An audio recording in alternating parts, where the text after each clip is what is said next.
Most people think communication is about what you say, but here's the brutal truth: it's not. The words that come out of your mouth represent less than 10% of your actual influence. The other 90% is psychology strategy and understanding how the human brain processes information.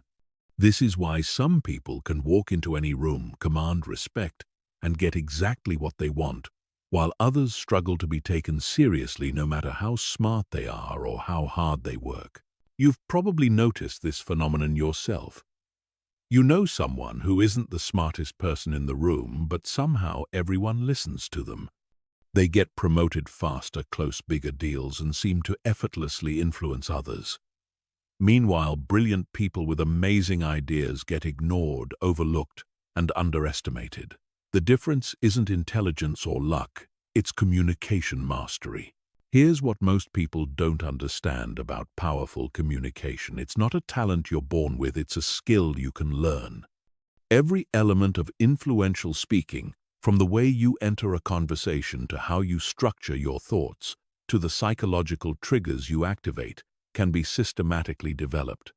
The most persuasive speakers in the world, CEOs who command billion-dollar companies, negotiators who close impossible deals, leaders who inspire entire movements, they all follow specific psychological principles that you can master. This audiobook will teach you those principles. You'll learn how to read any room within seconds, how to structure your thoughts so people hang on every word, how to use strategic silence to create authority, how to handle disagreement without losing respect, and how to build the kind of magnetic presence that makes people want to listen to you. By the time you finish, you won't just speak differently, you'll think differently about every interaction you have. But here's the catch: this only works if you apply it. These aren't theoretical concepts to think about. These are practical strategies to use immediately. Every technique I share has been proven in real-world situations, from boardrooms to first dates, from job interviews to family dinners. The psychology of communication is universal, and once you understand it, you'll never struggle to be heard, respected, or influential again. Chapter 1. The fatal communication mistakes that kill your influence before you even speak. Most people sabotage their influence before they even open their mouth. They walk into conversations already defeated because they've made fundamental mistakes that signal weakness, insecurity, and low status to everyone around them. These mistakes are so common that 95% of people make them without even realizing it. And they're destroying their ability to be taken seriously. The first fatal mistake is reactive communication. Most people wait for others to start conversations, set the tone, and determine the direction of the discussion. They respond instead of leading. They follow instead of guiding. And they let other people control the frame of every interaction. This immediately positions them as followers, not leaders. When you're constantly reacting, you're giving away your power and training others to see you as someone who waits for permission rather than someone who takes charge. Reactive communicators use phrases like, "I think maybe you're probably right," and "I'm not sure, but..." They ask permission to speak, they apologize for having opinions, and they constantly seek validation from others. This creates a psychological dynamic where people unconsciously categorize them as less important, less confident, and less worthy of serious attention. The human brain is wired to respect certainty and authority, and reactive communication signals the opposite. The second fatal mistake is information dumping. Most people think that more information equals more persuasion, so they overwhelm others with facts, details, statistics, and explanations. They believe that if they just provide enough evidence, people will naturally agree with them. This is completely backwards. The human brain doesn't process information logically, it processes it emotionally first, then finds logical reasons to support those emotions. When you dump information on people, you're actually making it harder for them to understand and agree with you. You're creating cognitive overload, which triggers mental resistance. Instead of being persuaded, people become overwhelmed, confused, and mentally exhausted. They stop listening not because your information is wrong, but because their brain can't process it effectively. Information dumping also signals that you don't understand your audience's needs, priorities, or attention span. The third fatal mistake is emotional leakage. This happens when your internal emotional state unconsciously affects your communication. If you're nervous, anxious, insecure, or desperate, these emotions leak out through your voice tone, body language, and word choice, even when you're trying to hide them. People can sense emotional leakage immediately, and it destroys your credibility. Emotional leakage shows up in subtle ways. Your voice might get slightly higher when you're nervous. You might speak faster when you're anxious. You might use more filler words when you're uncertain. You might lean forward too much when you're desperate for approval. These micro-signals communicate more than your actual words, and they tell people that you're not in control of yourself. If you can't control your own emotions, how can you be trusted with important decisions or responsibilities? The fourth fatal mistake is mirror communication. This is when you unconsciously copy the communication style, energy level, and opinions of whoever you're talking to. Mirror communicators become chameleons, constantly adjusting their personality to match their environment. They think this makes them more likable, but it actually makes them forgettable and untrustworthy. When you mirror others, you lose your unique voice and perspective. People can sense that you're not being authentic, and they stop taking you seriously.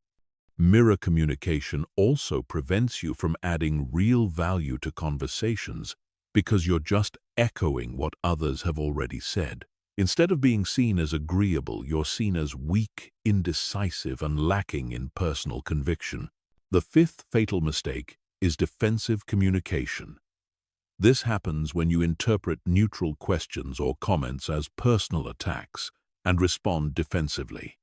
Defensive communicators are constantly explaining themselves, justifying their actions, and protecting their ego. They turn normal conversations into battles and exhaust people with their need to be right. Defensive communication creates a negative spiral.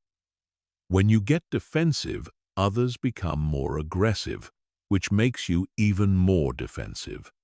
This pattern destroys relationships, erodes trust, and makes people avoid communicating with you altogether. It also signals that you're insecure about your competence or authority, which undermines your influence. The sixth fatal mistake is approval-seeking communication. This is when your primary goal in every conversation is to be liked rather than to be respected or effective. Approval seekers constantly monitor other people's reactions and adjust their message based on what they think others want to hear. They avoid disagreement, sacrifice their opinions, and prioritize harmony over truth. Approval-seeking communication might seem nice, but it's actually manipulative and weak. When people sense that you're more concerned with being liked than being honest, they lose respect for you. They also stop trusting your opinions because they know you'll tell them what they want to hear rather than what they need to hear.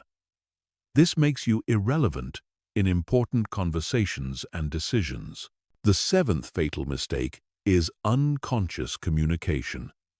Most people have never studied how communication actually works, so they wing it and hope for the best. They don't understand how their tone affects perception, how their word choice creates meaning, or how their body language influences outcomes. This is like trying to perform surgery without understanding anatomy.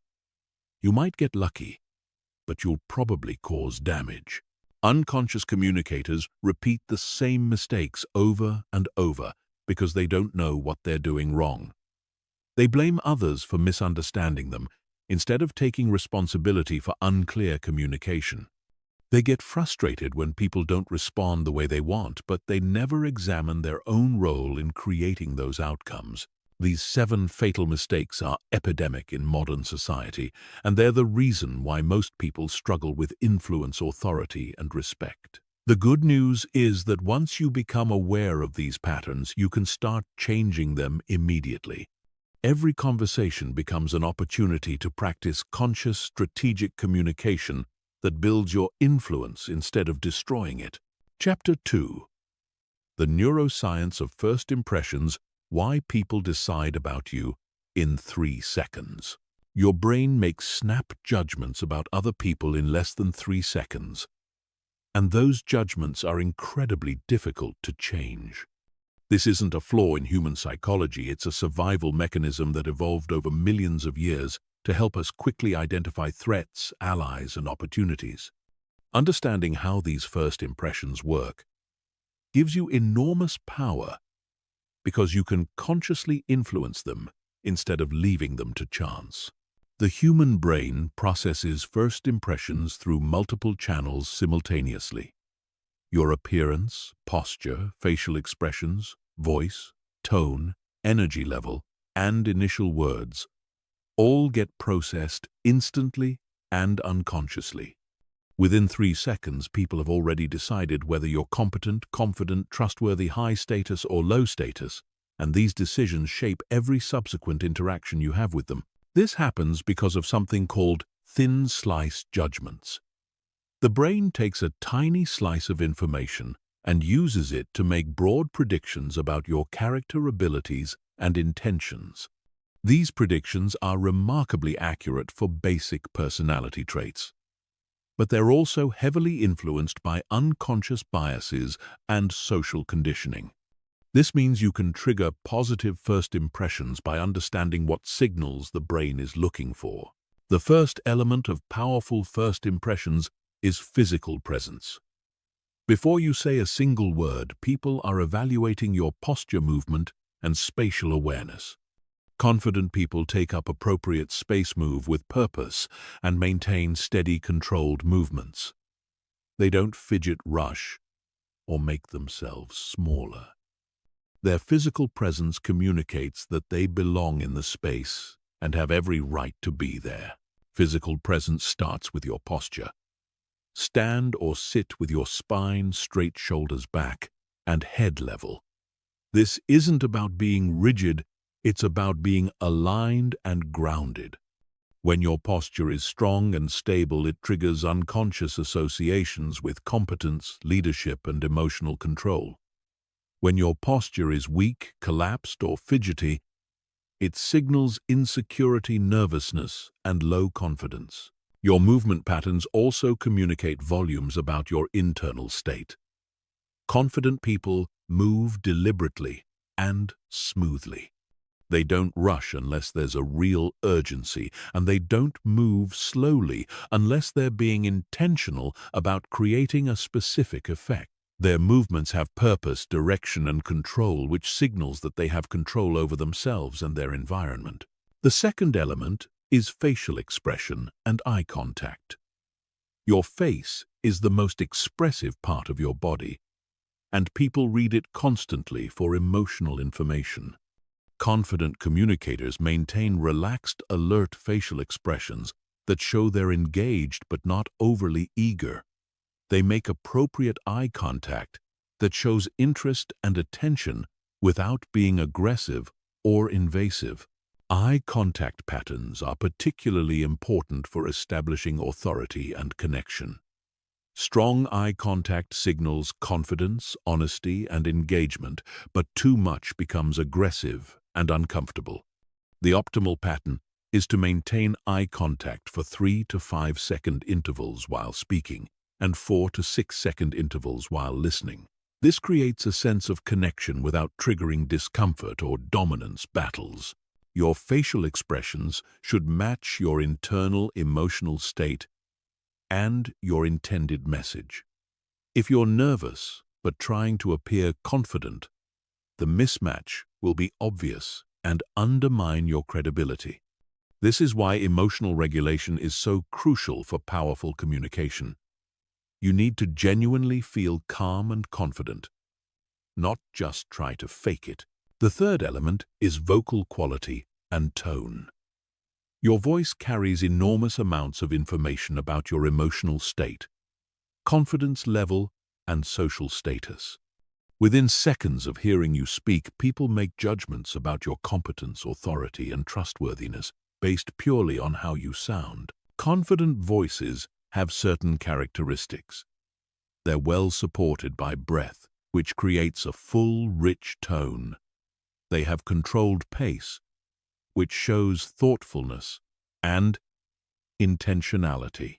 They have appropriate volume, which demonstrates awareness of the space and audience. They have clear articulation, which signals education and attention to detail. And they have varied intonation, which keeps people engaged and interested.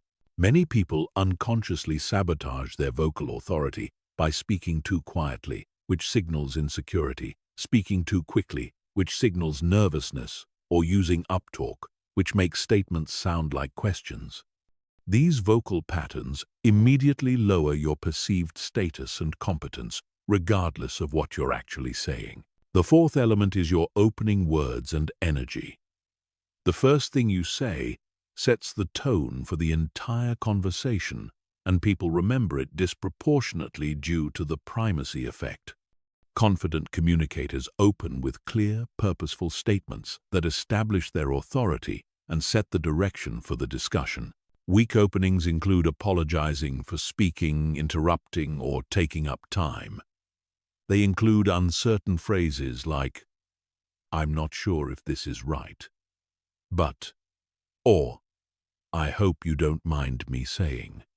They include excessive pleasantries or small talk that wastes time and dilutes your message. These patterns immediately signal that you don't value your own time or opinions, which trains others to devalue them as well. Strong openings are direct, purposeful, and confident. They might include a clear statement of your purpose, an interesting observation that demonstrates insight, or a strategic question that engages the other person's thinking. The key is to lead the conversation from the first moment, rather than waiting for others to set the direction. The fifth element is emotional congruence. This means that your words, emotions, and body language all align and support the same message. When there's incongruence between these channels, people unconsciously sense that something is off, and they become less trusting and less engaged. Emotional congruence requires genuine confidence and emotional regulation. You can't fake it effectively because micro-expressions, body language, and vocal qualities leak your true emotional state. This is why developing real confidence and emotional control is so much more effective than trying to use superficial techniques to appear confident. The neuroscience of first impressions reveals that people are constantly evaluating you on multiple levels simultaneously. They're assessing your competence, your confidence, your trustworthiness, your status, and your intentions, all within the first few seconds of meeting you. By understanding how these assessments work, you can consciously influence them and create powerful, positive first impressions that open doors and create opportunities. Chapter 3. The Authority Matrix. How to command respect without being aggressive. Most people think authority comes from being loud, aggressive, or dominating, but real authority is the opposite. True authority is calm, controlled, and magnetic. It draws people in rather than pushing them away, and it creates respect rather than fear or resentment. Understanding the difference between authority and aggression is crucial because one builds your influence while the other destroys it. Authority is based on competence, confidence, and emotional control. When you have genuine authority, people naturally defer to your judgment, seek your opinions, and follow your lead. This happens because authority triggers unconscious respect and trust. People feel safe around authoritative individuals because they sense that these people have control over themselves and their environment. Aggression, on the other hand, is based on force, intimidation, and emotional reactivity. Aggressive people might get temporary compliance, but they don't get genuine respect or willing cooperation. Aggression actually signals weakness because it shows that you need to use force to get what you want, rather than earning it through competence and character. The first element of natural authority is emotional regulation. Authoritative people remain calm and controlled, even in stressful situations. They don't get defensive, angry, or flustered when challenged. This emotional stability signals strength, competence, and leadership capability. When others see that you can maintain your composure under pressure, they naturally view you as someone who can handle responsibility and make good decisions. Emotional regulation doesn't mean being emotionless or robotic. It means being able to choose your emotional responses rather than being controlled by them. Authoritative people feel emotions, but they process them internally before responding. This allows them to respond strategically rather than reactively, which leads to better outcomes and increased respect. The second element is intellectual confidence. This means having well-thought-out opinions based on solid reasoning and being able to articulate them clearly and persuasively. Intellectual confidence shows up in how you present ideas, defend positions, and engage with opposing viewpoints. You're not afraid of intellectual challenges because you've done the work to develop informed perspectives. Intellectual confidence is different from arrogance. Arrogant people think they know everything and dismiss other viewpoints without consideration. Intellectually confident people know what they know and acknowledge what they don't know. They're open to learning and changing their minds when presented with better information, but they don't waver on principles they've carefully considered.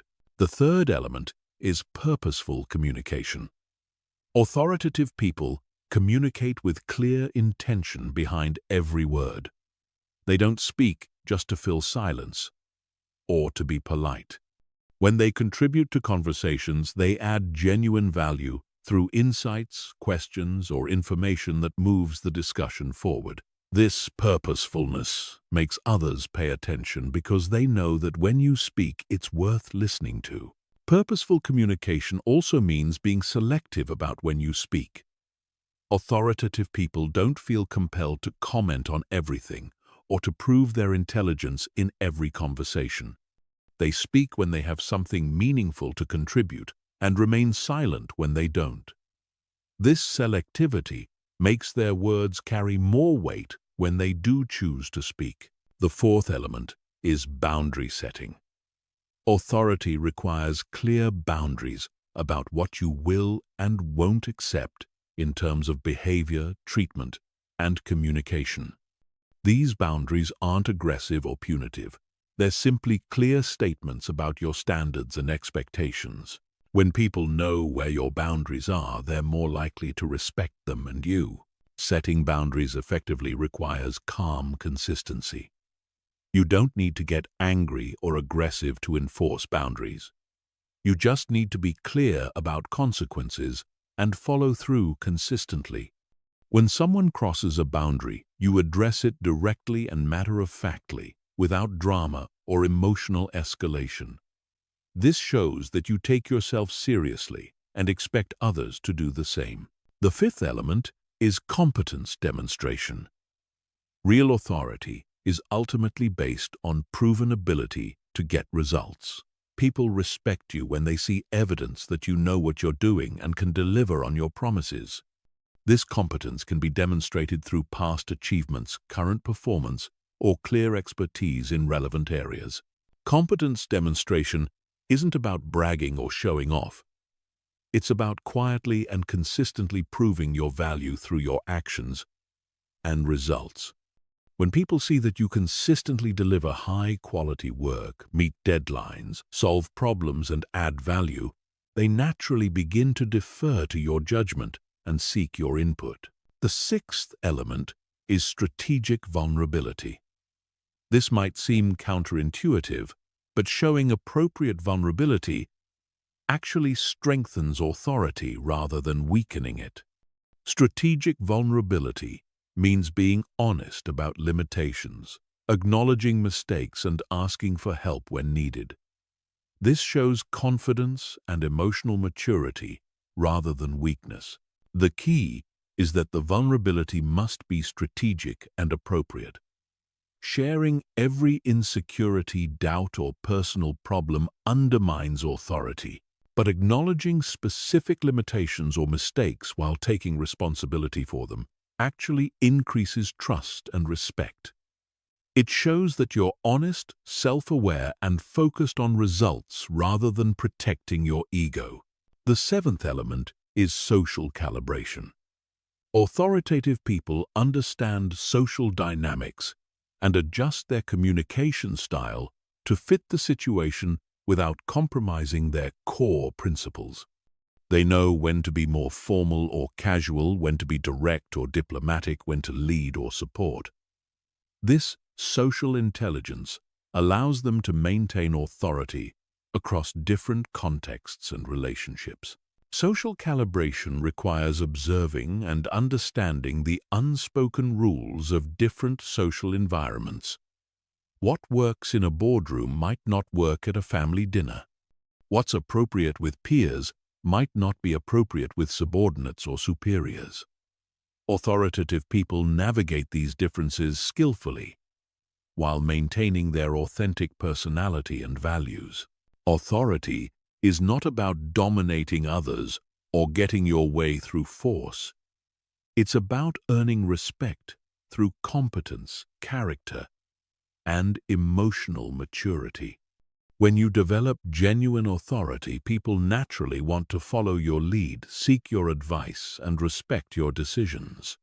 This creates influence that lasts and relationships that strengthen over time rather than deteriorating due to resentment or fear. Chapter 4. The Persuasion Operating System. How to change minds without manipulation. Persuasion is not manipulation. Manipulation involves deceiving or coercing people to act against their best interests for your benefit. Persuasion involves helping people make decisions that are genuinely good for them, while also achieving your legitimate objectives. Understanding this distinction is crucial because ethical persuasion creates lasting relationships and results, while manipulation destroys trust and backfires over time. The foundation of ethical persuasion is understanding how people actually make decisions. Most people think decision-making is a logical, rational process, but neuroscience reveals that it's primarily emotional. People make decisions based on feelings, then use logic to justify those decisions to themselves and others. This means that effective persuasion must engage emotions first, then provide logical support for the emotional decision. This doesn't mean manipulating emotions or creating false feelings.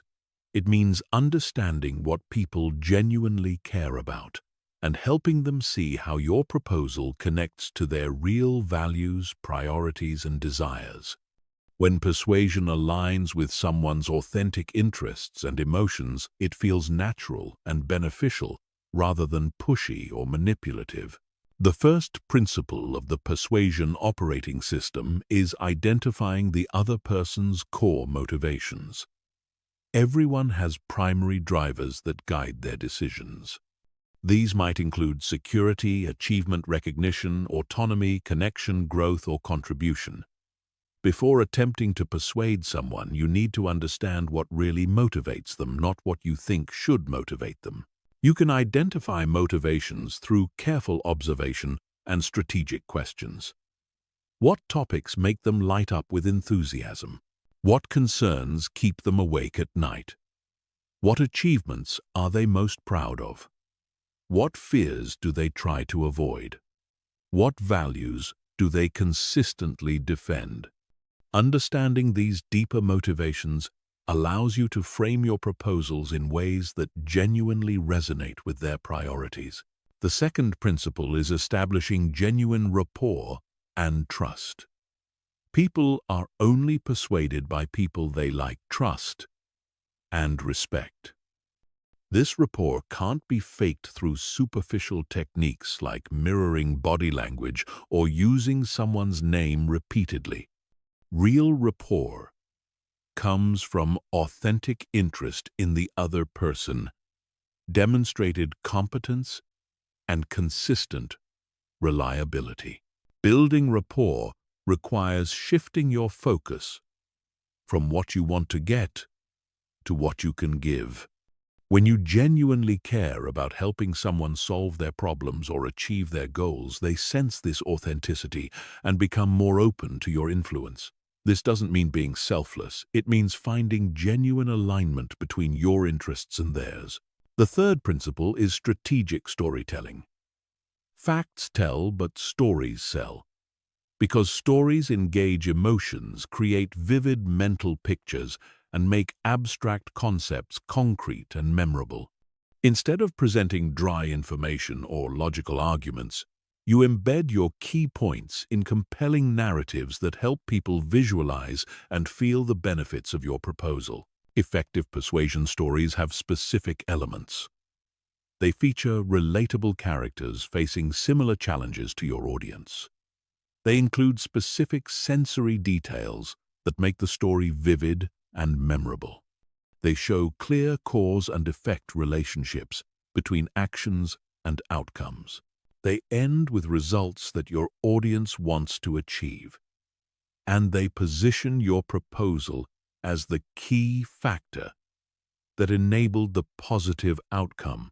The fourth principle is addressing resistance proactively. Every person has reasons for potentially saying no to your proposal, and ignoring these concerns doesn't make them go away. Skilled persuaders identify likely objections and address them before they're raised. This shows that you understand the other person's perspective and have thoughtfully considered their concerns. Addressing resistance isn't about overpowering objections with stronger arguments. It's about acknowledging legitimate concerns and providing genuine solutions or alternatives. Sometimes this means modifying your proposal to better meet their needs. Sometimes it means providing additional information or assurances. Sometimes it means accepting that your proposal isn't right for them at this time. The fifth principle is creating urgency without pressure. People postpone decisions when there's no compelling reason to act now. Effective persuasion includes legitimate reasons why acting sooner is better than acting later. This might include limited availability, time-sensitive opportunities, or increasing costs or difficulties over time. The key is that the urgency must be real, not artificial. Creating false deadlines or scarcity backfires when people discover the deception. But highlighting genuine time-sensitive factors helps people overcome natural procrastination and indecision. You're not pressuring them. You're helping them avoid the negative consequences of unnecessary delay. The sixth principle is making it easy to say yes. Even when people want to accept your proposal, they might hesitate if the process seems complicated, risky, or overwhelming. Effective persuasion removes as many barriers as possible and makes the next step clear, simple, and low risk. This might involve breaking a large commitment into smaller steps, providing guarantees or trial periods, reducing upfront costs, or handling administrative details yourself. The easier you make it for people to move forward, the more likely they are to do so, even when they're genuinely interested in your proposal. The seventh principle is confirming commitment and next steps. Many persuasion attempts fail not because people aren't convinced, but because the conversation ends without clear agreement about what happens next. Once someone agrees to your proposal, you need to confirm their commitment and establish specific next steps with timelines and responsibilities. This confirmation serves multiple purposes. It ensures that you both understand what was agreed to. It creates psychological commitment through the consistency principle. It prevents the agreement from being forgotten or deprioritized. And it maintains momentum by establishing immediate action steps rather than leaving everything for later. The persuasion operating system works because it aligns with how people naturally think, feel, and make decisions. It doesn't try to override their judgment or manipulate their emotions. Instead, it helps them make good decisions by providing relevant information, addressing legitimate concerns, and making it easy to take action that serves their interests, while also achieving your objectives. Chapter 5. Strategic Silence. The power of what you don't say. Most people are afraid of silence in conversations. They feel compelled to fill every pause with words, even when they have nothing meaningful to say. This fear of silence destroys their communication power because it makes them appear nervous, anxious, and lacking in confidence. Learning to use silence strategically is one of the most powerful communication skills you can develop. Silence is not the absence of communication, it's a different form of communication. Strategic silence can convey confidence, authority, thoughtfulness, and control. It can create space for others to reveal important information. It can add weight and impact to your words. It can diffuse tension and create connection. And it can give you time to think before responding, instead of reacting impulsively. The first type of strategic silence is the confidence pause.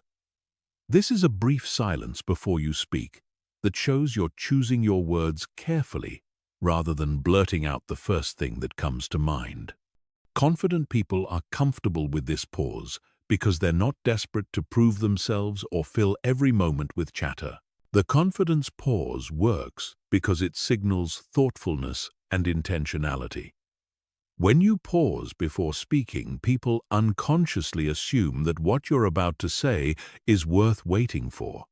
This makes them pay closer attention to your words and gives your message more impact. It also gives you time to organize your thoughts and choose the most effective way to communicate your point. The second type is the emphasis pause. This is a strategic silence after making an important point that allows it to sink in before moving on. Most people rush from point to point without giving their audience time to process important information. The emphasis pause ensures that your key messages are absorbed and remembered rather than lost in a stream of continuous talking.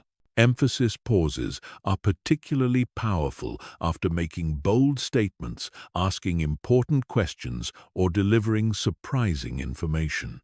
The silence creates mental space for the other person to consider what you've said, rather than immediately thinking about their response. This increases the likelihood that your message will influence their thinking and decision-making. The third type is the invitation silence. This is a longer pause that creates space for the other person to contribute to the conversation. Many people monopolize conversations by talking continuously, which prevents them from learning important information about the other person's thoughts, feelings, and motivations. Invitation silences encourage others to share more than they initially intended. Invitation silences work because most people feel compelled to fill conversational gaps. When you create space through silence, others will often reveal information they wouldn't share if you kept talking.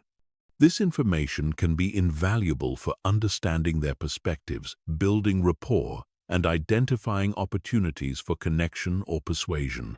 The fourth type is the processing pause.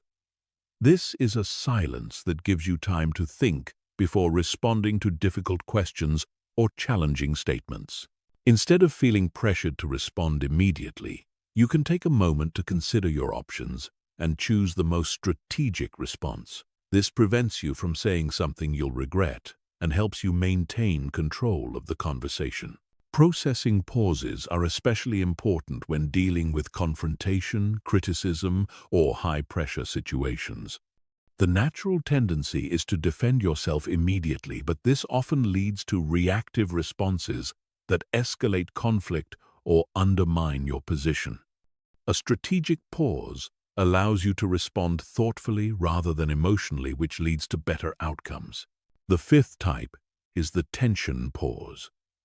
This is a silence that allows uncomfortable emotions or difficult topics to exist without immediately trying to fix them or move past them. Many people are so uncomfortable with tension that they rush to resolve it even when sitting with the discomfort would be more productive.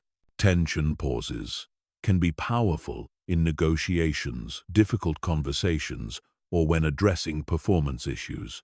Instead of immediately offering solutions or reassurances, you allow the other person to feel the full weight of the situation. This often motivates them to take responsibility or propose solutions themselves rather than waiting for you to fix their problems. The sixth type is the reflection silence. This is a pause that gives both parties time to consider what has been discussed before moving to the next topic or making decisions. Reflection silences prevent rushed decisions and ensure that important conversations receive adequate consideration. Reflection silences are particularly valuable at the end of important discussions or before making significant commitments. They allow everyone involved to mentally review what has been covered, identify any remaining questions or concerns, and confirm their understanding before proceeding. Using silence effectively requires overcoming your discomfort with conversational gaps. Most people find silence awkward because they interpret it as a sign that the conversation isn't going well. But strategic silence actually improves conversation quality by creating space for deeper thinking, more genuine sharing, and more thoughtful responses. The key to comfortable silence is shifting your mindset from feeling responsible for constant entertainment to being confident in your presence. You don't need to fill every moment with words to add value to a conversation. Sometimes the most valuable thing you can contribute is attentive listening and thoughtful pauses that encourage others to share more deeply. Practicing strategic silence also requires paying attention to your own emotional state. If you're anxious, nervous, or insecure, you'll feel more pressure to fill silence with chatter. But if you're calm, confident, and centered, you'll be comfortable with conversational pauses and able to use them strategically. The power of silence lies in its rarity. In a world where most people talk too much and listen too little, those who master strategic silence stand out as unusually thoughtful, confident, and compelling communicators. They're remembered not just for what they say, but for how they make others feel heard, understood, and respected through their attentive listening and strategic pauses. Chapter 6. The Social Calibration Code, Reading Rooms, and Adapting Your Communication Style. The most sophisticated communicators possess an almost supernatural ability to read social situations and adapt their communication style accordingly. They seem to know exactly what to say, how to say it, and when to remain silent in any environment. This isn't magic or natural talent. It's a learnable skill called social calibration. And it's the difference between being effective in one context versus being powerful in every context. Social calibration is the ability to accurately assess the unwritten rules of any social environment and adjust your communication to work within those rules while still achieving your objectives. Every social situation has invisible dynamics, power structures, cultural norms, and emotional undercurrents that determine what kind of communication will be effective and what will backfire. Most people fail at social calibration because they use the same communication approach in every situation. They speak to their boss the same way they speak to their friends. They use the same tone in formal meetings that they use in casual conversations. They apply the same strategies in high-tension situations that they use in relaxed environments. This lack of adaptation severely limits their influence and often creates unnecessary conflict or resistance. The first element of social calibration is situational awareness. Before you open your mouth, you need to assess the environment you're entering. What is the formal hierarchy, and who holds decision-making power? What is the emotional climate? And are people stressed, relaxed, anxious, or excited? What are the cultural norms, and what behaviors are expected versus prohibited? What is the time pressure, and how much depth versus efficiency is required? Situational awareness requires observing multiple channels simultaneously. You're reading body language, listening to tone patterns, noting who speaks and who remains silent, watching how people position themselves physically, and identifying who others defer to or seek approval from. This information tells you how to position yourself and what communication style will be most effective. The second element is audience analysis. Different people respond to different types of communication, and effective calibration requires understanding your specific audience. Are they analytical people who want facts and logic, or relational people who want connection and emotion? Are they detail-oriented people who need comprehensive information, or big-picture people who want summary and vision? Are they risk-averse people who need reassurance, or risk-tolerant people who respond to bold proposals? You can assess audience preferences through several indicators. Their professional background often predicts their communication preferences. Engineers and analysts typically prefer logical, structured presentations, while sales and marketing people often respond better to emotional storytelling. Their questions reveal whether they think in details or concepts, whether they focus on problems or opportunities, whether they prioritize safety or growth. The third element is power dynamics assessment. Every social situation has formal and informal power structures that determine how influence flows. Formal power comes from titles, positions, and official authority. Informal power comes from relationships, expertise, social status, and personal charisma. Effective communication requires understanding both types of power and adapting your approach accordingly. When communicating with people who have higher formal power, you typically need to be more structured, respectful, and results-focused. You should prepare thoroughly present information clearly and respect their time constraints. When communicating with people who have informal power, you might need to be more relational, collaborative, and patient in building consensus. Understanding power dynamics also helps you avoid accidentally threatening or undermining powerful people. Some communication styles that work well with peers can backfire with superiors if they seem disrespectful or presumptuous. Other styles that work with subordinates can appear weak or indecisive with peers or superiors. The fourth element is cultural competence. Every organization, industry, and social group has unique cultural norms that affect communication effectiveness. These cultures determine what topics are safe versus dangerous, what communication styles are respected versus rejected, and what behaviors signal competence versus incompetence. Corporate cultures vary dramatically in their communication preferences. Some value direct confrontational debate, while others prioritize harmony and consensus. Some reward bold risk-taking, while others punish any deviation from established procedures. Some encourage informal, casual interaction, while others maintain strict professional boundaries. Misreading these cultural signals can destroy your credibility and influence. Cultural competence requires observing how successful people in that environment communicate and modeling their effective patterns while avoiding their mistakes.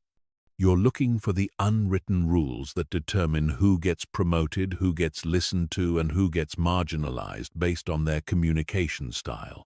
The fifth element is emotional intelligence calibration. Every social situation has an emotional tone that affects how people receive and process communication. High-stress environments require different approaches than relaxed environments. Celebratory situations call for different energy than problem-solving situations.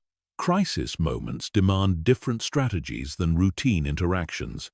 Emotional calibration means matching your energy and tone to the situational requirements while still maintaining your authentic personality. If everyone is stressed and urgent, you can't be slow and casual without appearing disconnected. If everyone is formal and serious, you can't be playful and irreverent without seeming inappropriate. But you also can't completely suppress your personality, or you'll appear fake and untrustworthy. The sixth element is strategic flexibility. Social calibration isn't about becoming a chameleon who has no consistent identity. It's about being strategically flexible in your communication approach while maintaining your core values and objectives. You're adapting your methods, not your principles, your style, not your substance, your presentation, not your purpose. Strategic flexibility requires having multiple communication approaches in your repertoire. You need to be able to communicate analytically when the situation requires logic emotionally, when connection is needed assertively, when leadership is required, and collaboratively when consensus building is important. This range allows you to be effective across diverse situations and relationships. The seventh element is real-time adjustment. Social calibration isn't just about reading a situation correctly at the beginning, it's about continuously monitoring feedback and adjusting your approach as the situation evolves. People's moods change, power dynamics shift, and new information emerges that requires communication strategy modifications. Real-time adjustment requires paying attention to micro-feedback signals. Are people leaning in or leaning back? Are they asking questions or remaining silent? Are they making eye contact or looking away? Are they nodding in agreement or showing signs of confusion or disagreement? This feedback tells you whether your current approach is working or needs modification. Effective real-time adjustment also requires having the emotional flexibility to change course without losing confidence or composure. Many people get locked into communication approaches even when they're clearly not working because changing feels like admitting failure. But strategic adaptation is a sign of social intelligence, not weakness. Mastering social calibration transforms you from someone who is effective in limited contexts to someone who can succeed in any environment. You become the person others rely on for important conversations, difficult negotiations, and high-stakes presentations, because you have the rare ability to read situations accurately and communicate in ways that achieve results while maintaining relationships. Chapter 7. The Confidence Algorithm Building Unshakable Self-Assurance in Any Situation. Confidence is not a personality trait you're born with. It's a skill you can systematically develop. Most people think confidence comes from success, but the reality is reversed. Confidence creates success, not the other way around. When you understand how confidence actually works, you can build it deliberately and maintain it consistently, regardless of external circumstances. The foundation of unshakable confidence is understanding the difference between outcome-based confidence and process-based outcome-based confidence. Outcome-based confidence depends on external results and other people's approval. When things go well, you feel confident. When they don't, you feel insecure. This type of confidence is fragile and unreliable because you can't control outcomes or other people's reactions. Process-based confidence comes from trusting your ability to handle whatever happens. It's based on your preparation, competence, and emotional resilience rather than specific results. When you have process-based confidence, you remain steady and self-assured even when outcomes are uncertain or disappointing, because you know you have the skills and character to navigate any situation effectively. The first element of the confidence algorithm is competence building. Real confidence is rooted in real ability, and you can't fake competence for very long without being exposed. This means that building confidence requires continuously developing your knowledge, skills, and expertise in areas that matter to your goals and responsibilities. Competence building isn't just about technical skills. It also includes communication skills, emotional regulation, leadership abilities, problem-solving capabilities, and social intelligence. The broader your competence base, the more confident you can be in diverse situations because you know you have the tools to add value and achieve results. The key to competence building is deliberate practice focused on your specific weaknesses and challenges. Most people practice what they're already good at because it feels comfortable and rewarding. But confidence comes from knowing you can handle difficult situations, which requires practicing the skills you'll need when things go wrong. The second element is preparation mastery. Confidence grows when you know you've prepared thoroughly for whatever challenges you might face. This preparation includes researching relevant information, anticipating potential problems, developing contingency plans, and rehearsing important communications or presentations. Preparation mastery goes beyond surface-level planning to include mental and emotional preparation. You visualize successful outcomes but also prepare mentally for potential setbacks or difficulties. You practice staying calm and focused under pressure. You develop quick decision-making processes for unexpected situations. This comprehensive preparation gives you confidence that you can handle anything that comes up. The third element is evidence accumulation. Your brain builds confidence by accumulating evidence that you can succeed in challenging situations. Every time you handle a difficult conversation, navigate a complex problem, or achieve a meaningful goal, you add to your evidence bank of personal competence. Most people don't pay attention to their successes and accomplishments, so they don't get the confidence benefits from their achievements. They focus on failures and problems while dismissing or minimizing their successes. Building confidence requires deliberately noting and remembering evidence of your capabilities and achievements. You can accelerate evidence accumulation by setting progressive challenges that stretch your abilities without overwhelming them. Start with situations that are slightly outside your comfort zone and gradually increase the difficulty as your confidence grows. Each success builds evidence that you can handle increasingly challenging situations. The fourth element is self-talk optimization. Your internal dialogue has enormous impact on your confidence levels because your brain believes what you tell it repeatedly. Most people have negative self-talk patterns that undermine their confidence through constant self-criticism, doubt, and catastrophic thinking. Optimizing self-talk doesn't mean unrealistic positive thinking or denying genuine challenges. It means developing accurate, realistic self-assessment that acknowledges both your strengths and areas for improvement without being unnecessarily harsh or defeatist. You speak to yourself the way you would speak to a valued colleague, objective, supportive, and constructive. Effective self-talk focuses on process rather than outcome. on effort rather than ability, and on learning rather than proving. Instead of telling yourself you have to be perfect, you remind yourself that you're capable of handling challenges and learning from mistakes.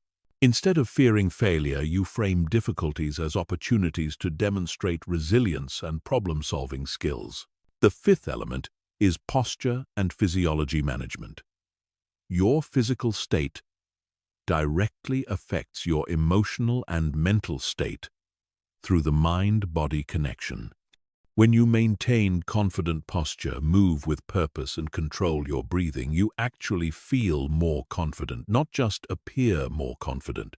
Confident physiology includes standing or sitting with proper alignment, moving deliberately rather than frantically making appropriate eye contact, and using controlled gestures that support your communication.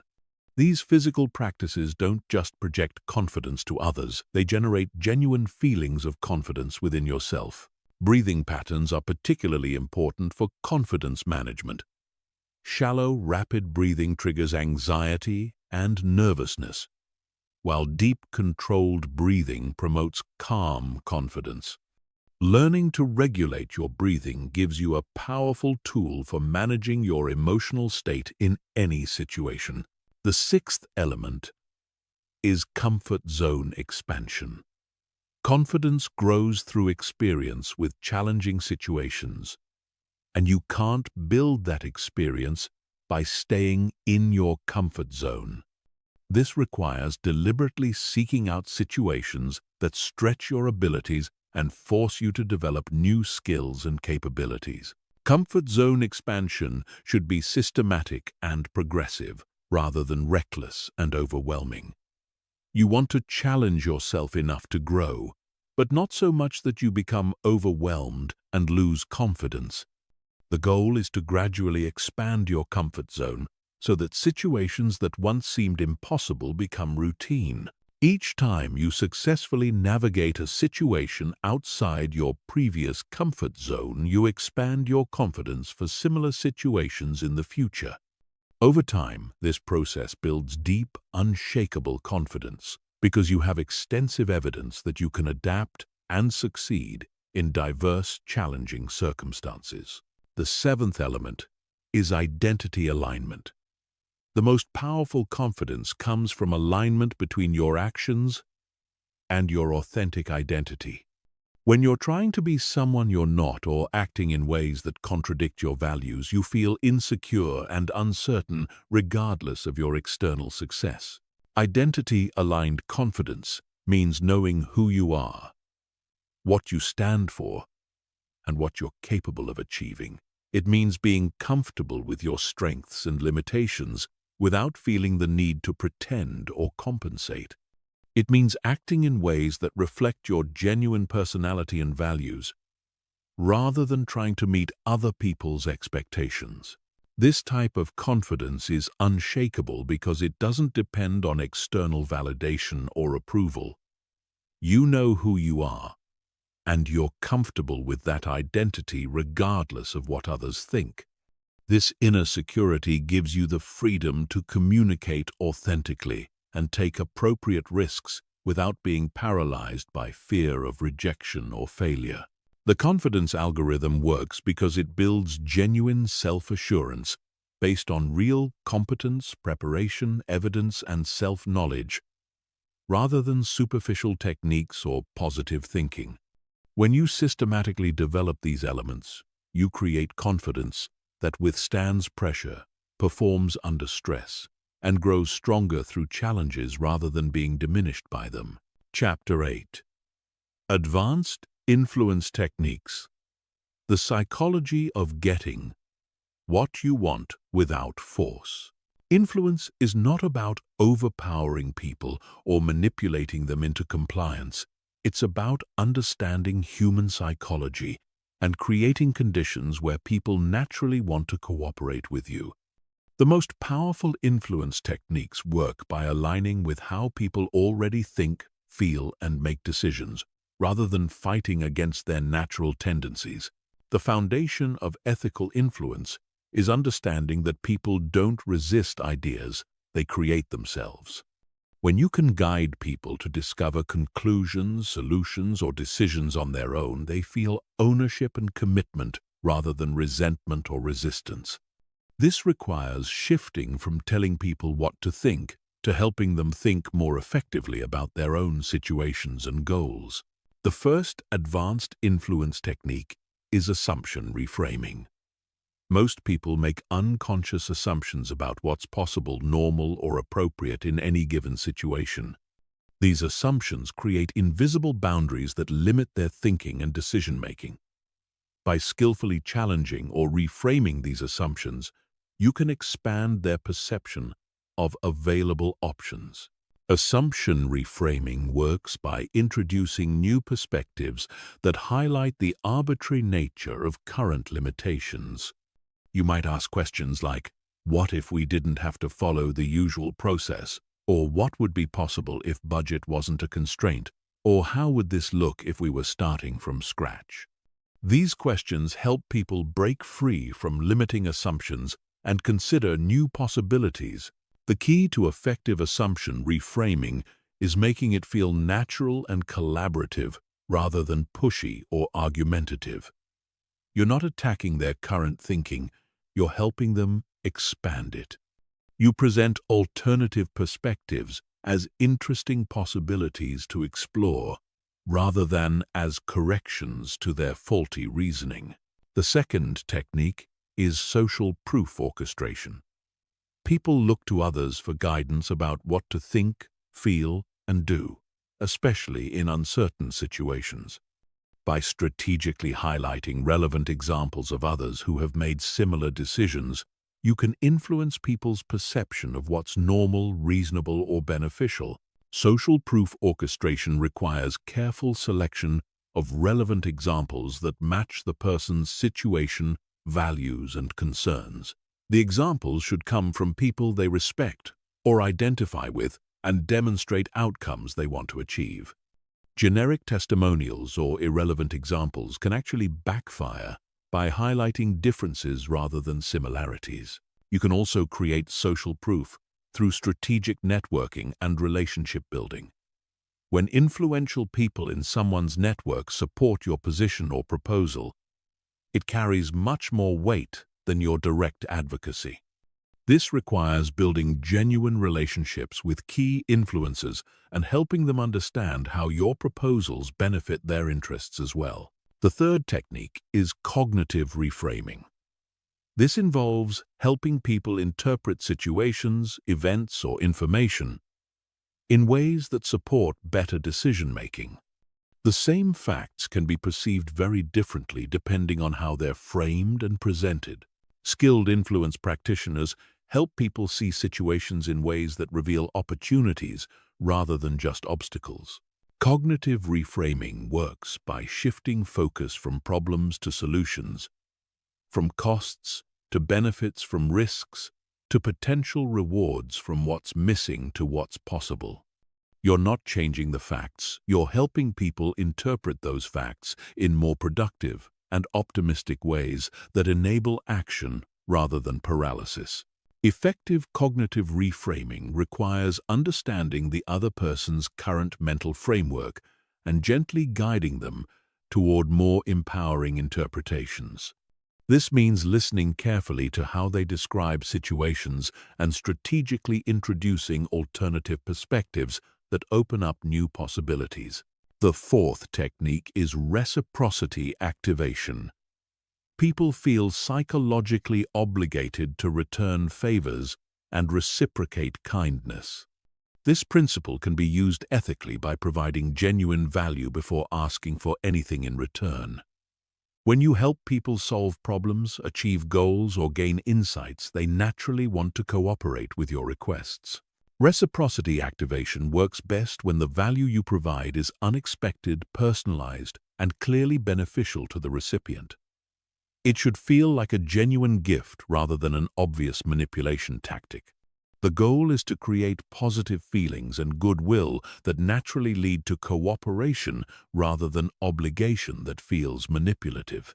You can activate reciprocity through providing useful information, making valuable introductions, offering practical assistance, sharing relevant expertise, or simply giving genuine recognition and appreciation. The key is that your giving should be authentic and focused on their needs, rather than obviously designed to create obligation.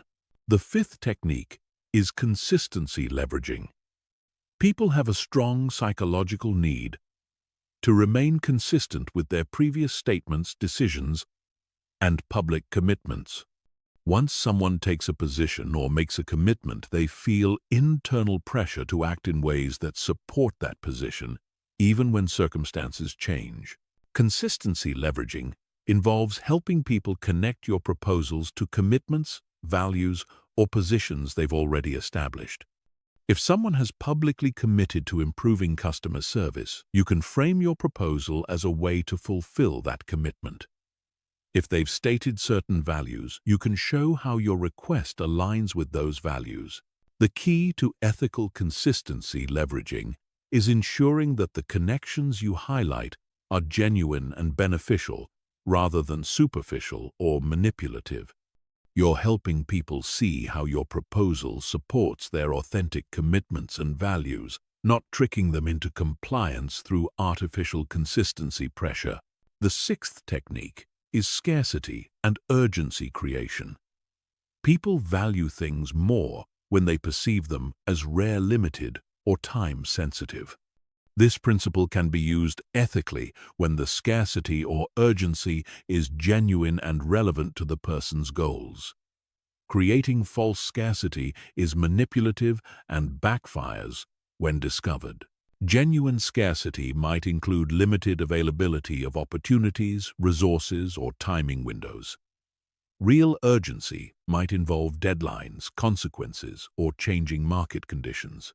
The key is to help people understand actual time sensitivity, rather than creating artificial pressure through fake deadlines or false limitations.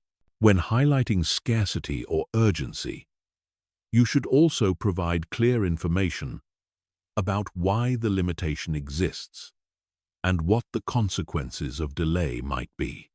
This helps people make informed decisions rather than feeling pressured into hasty choices they might regret later. The seventh technique is emotional alignment.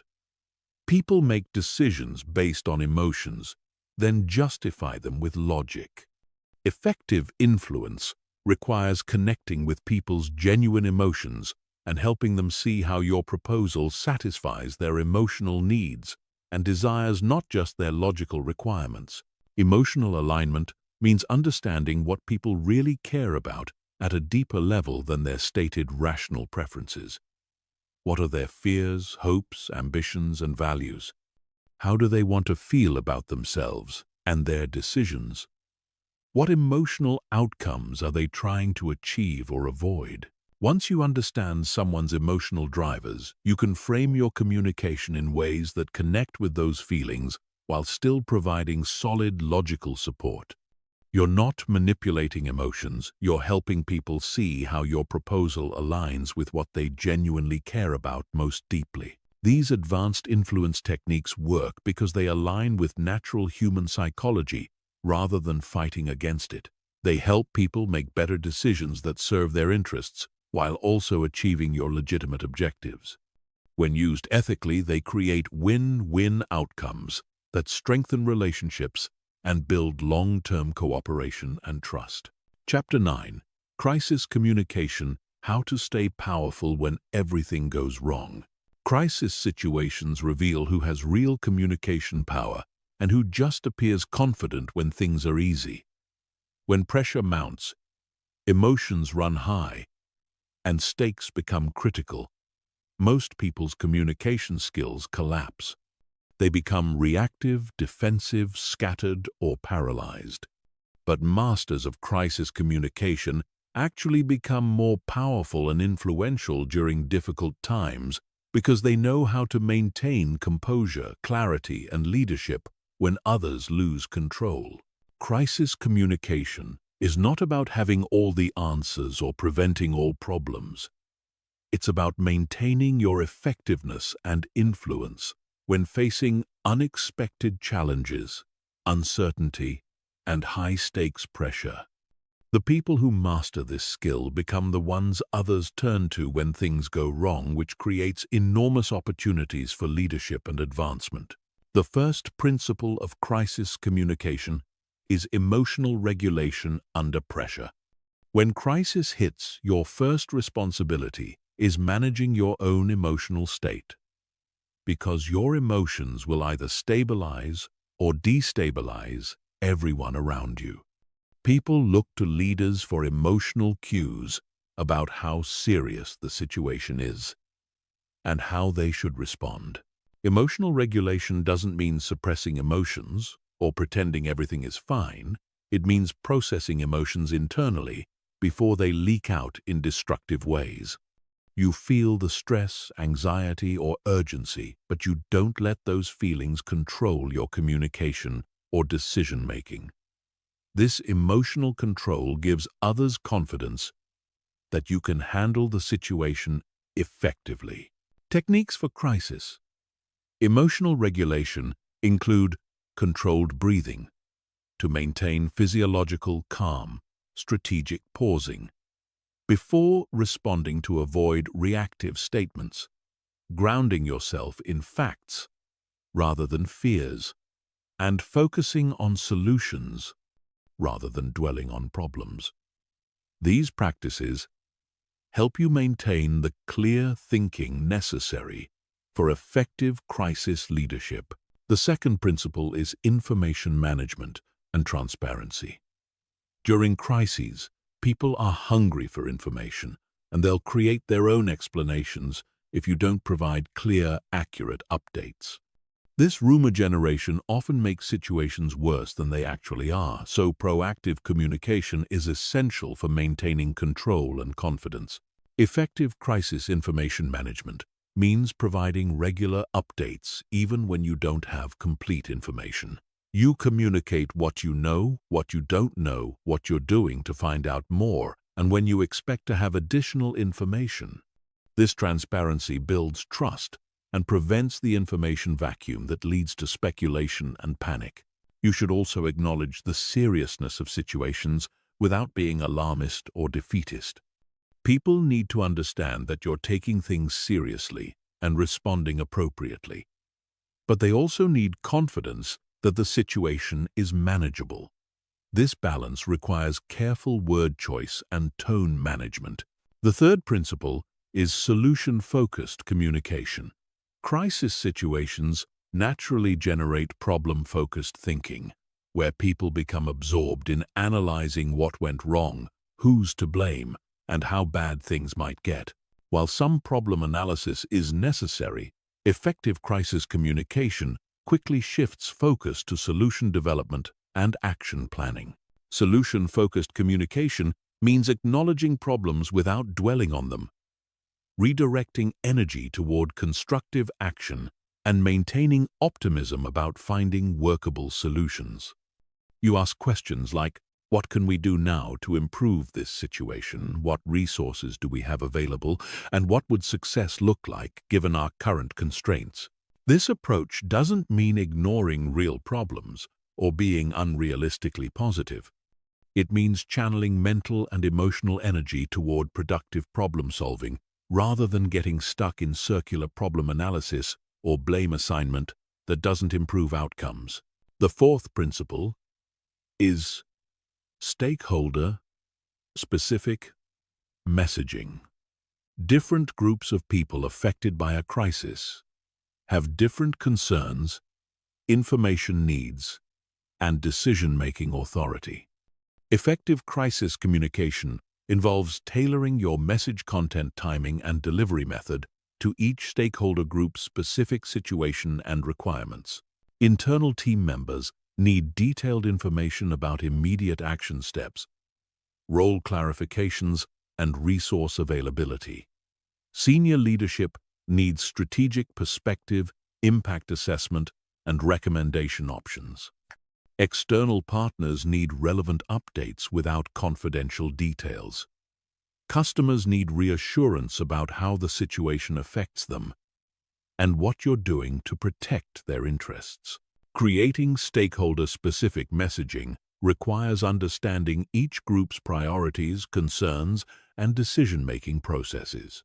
You provide enough information for them to feel informed and confident without overwhelming them with irrelevant details or creating unnecessary anxiety about aspects that don't affect them. The fifth principle is decisive leadership communication.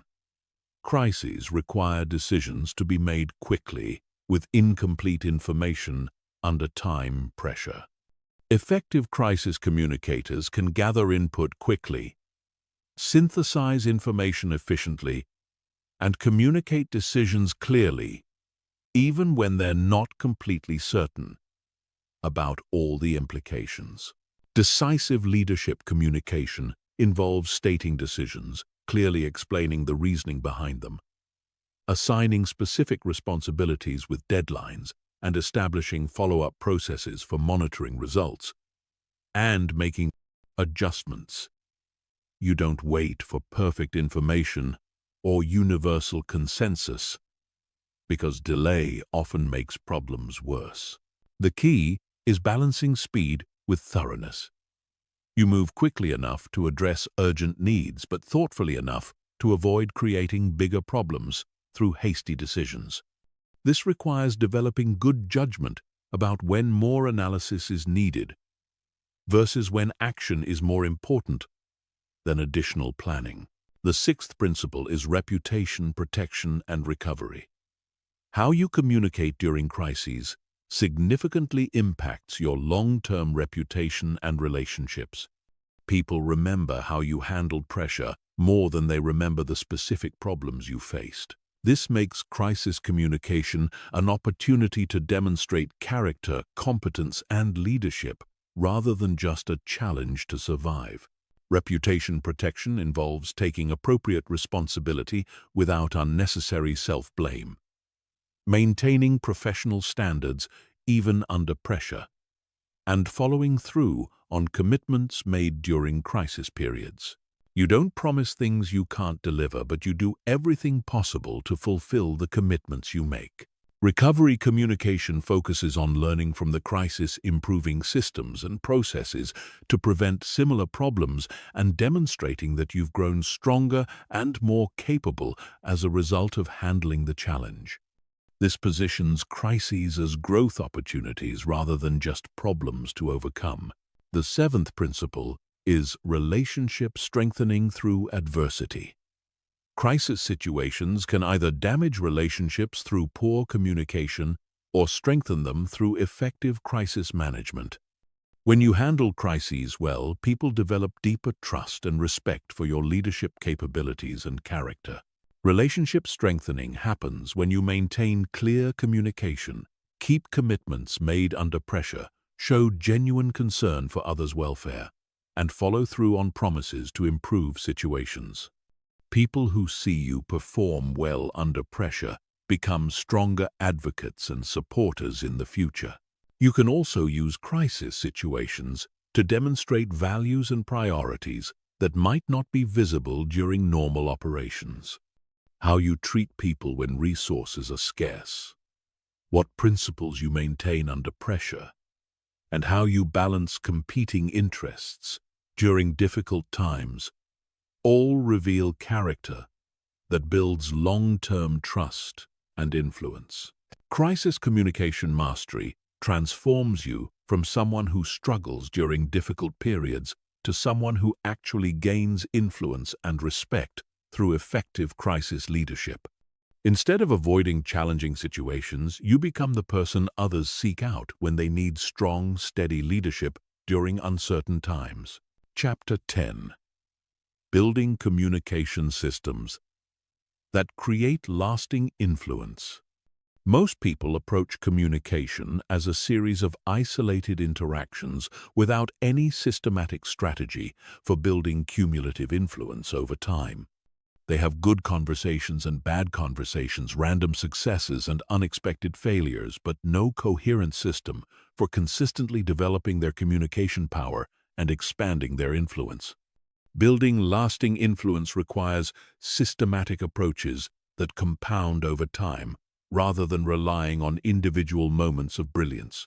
The foundation of systematic communication influence is understanding that every interaction either builds or erodes your reputation for competence, trustworthiness, and leadership.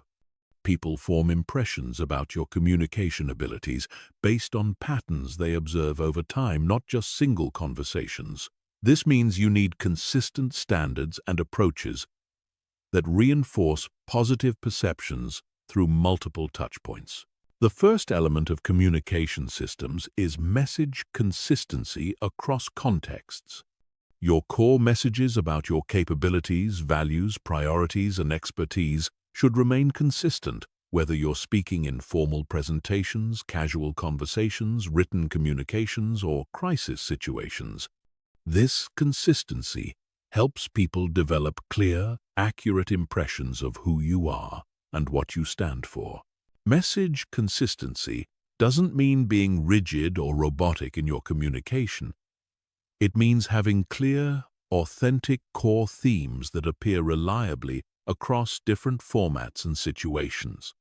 When people interact with you multiple times, they should get reinforcing evidence about your key strengths and values rather than confusing mixed signals that make you hard to categorize or remember.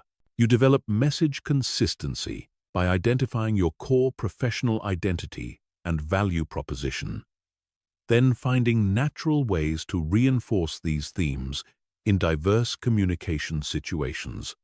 This requires conscious preparation and practice, but becomes more natural over time as you develop communication habits that automatically reinforce your desired reputation. The second element is relationship mapping and strategic networking. Influence flows through relationships, and building systematic influence requires understanding your relationship ecosystem and developing strategic approaches for strengthening key connections over time. This means identifying who influences whom in your professional environment and building authentic relationships with those key connectors. Relationship mapping involves analyzing formal and informal power structures, identifying decision-makers and influencers, understanding relationship dynamics between key players, and recognizing opportunities for adding value to important relationships. This analysis helps you prioritize relationship-building efforts and develop appropriate strategies for different types of connections. Strategic networking goes beyond collecting contacts to focus on creating genuine mutual value with people who can expand your influence and opportunities. This requires understanding others' goals, challenges, and priorities, then finding authentic ways to help them achieve their objectives while building stronger professional relationships. The third element is expertise positioning and thought leadership development. People develop lasting influence by becoming known for specific expertise and insights that others find valuable. This requires consistently developing your knowledge and capabilities in chosen areas, then systematically sharing those insights through multiple communication channels. Expertise positioning involves identifying areas where you can develop distinctive competence, then consistently communicating insights and perspectives that demonstrate that expertise. This might include industry knowledge, technical skills, problem-solving, approaches, leadership philosophies, or relationship-building capabilities that others recognize as valuable. Thought leadership development requires regularly creating and sharing content that showcases your expertise and provides value to others. This might include presentations, articles, social media posts, internal reports, strategic recommendations, or informal mentoring that helps others learn from your knowledge and experience. The fourth element is feedback systems and continuous improvement. Systematic influence building requires regular feedback about your communication effectiveness and consistent efforts to improve your skills and approaches. Most people receive very little direct feedback about their communication and therefore miss opportunities to enhance their influence.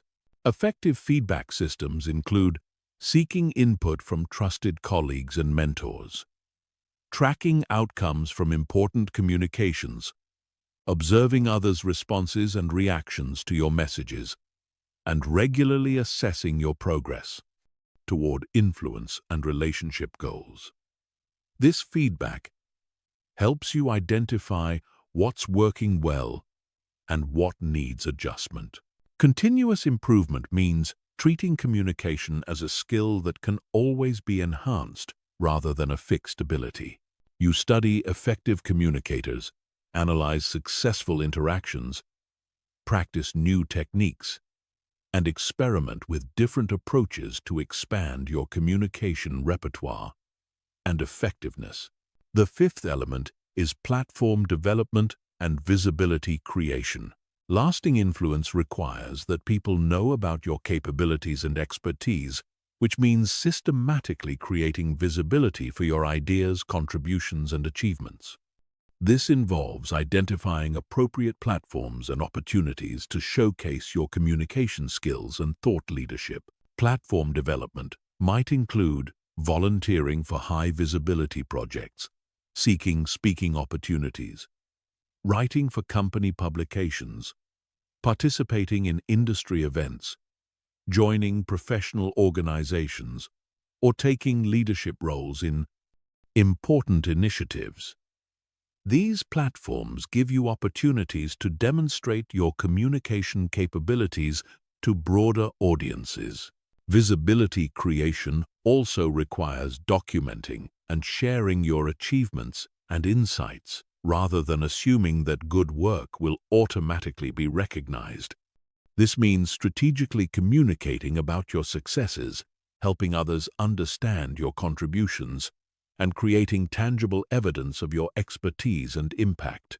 The sixth element is succession planning and mentorship systems. Lasting influence involves developing others who can extend and amplify your impact over time.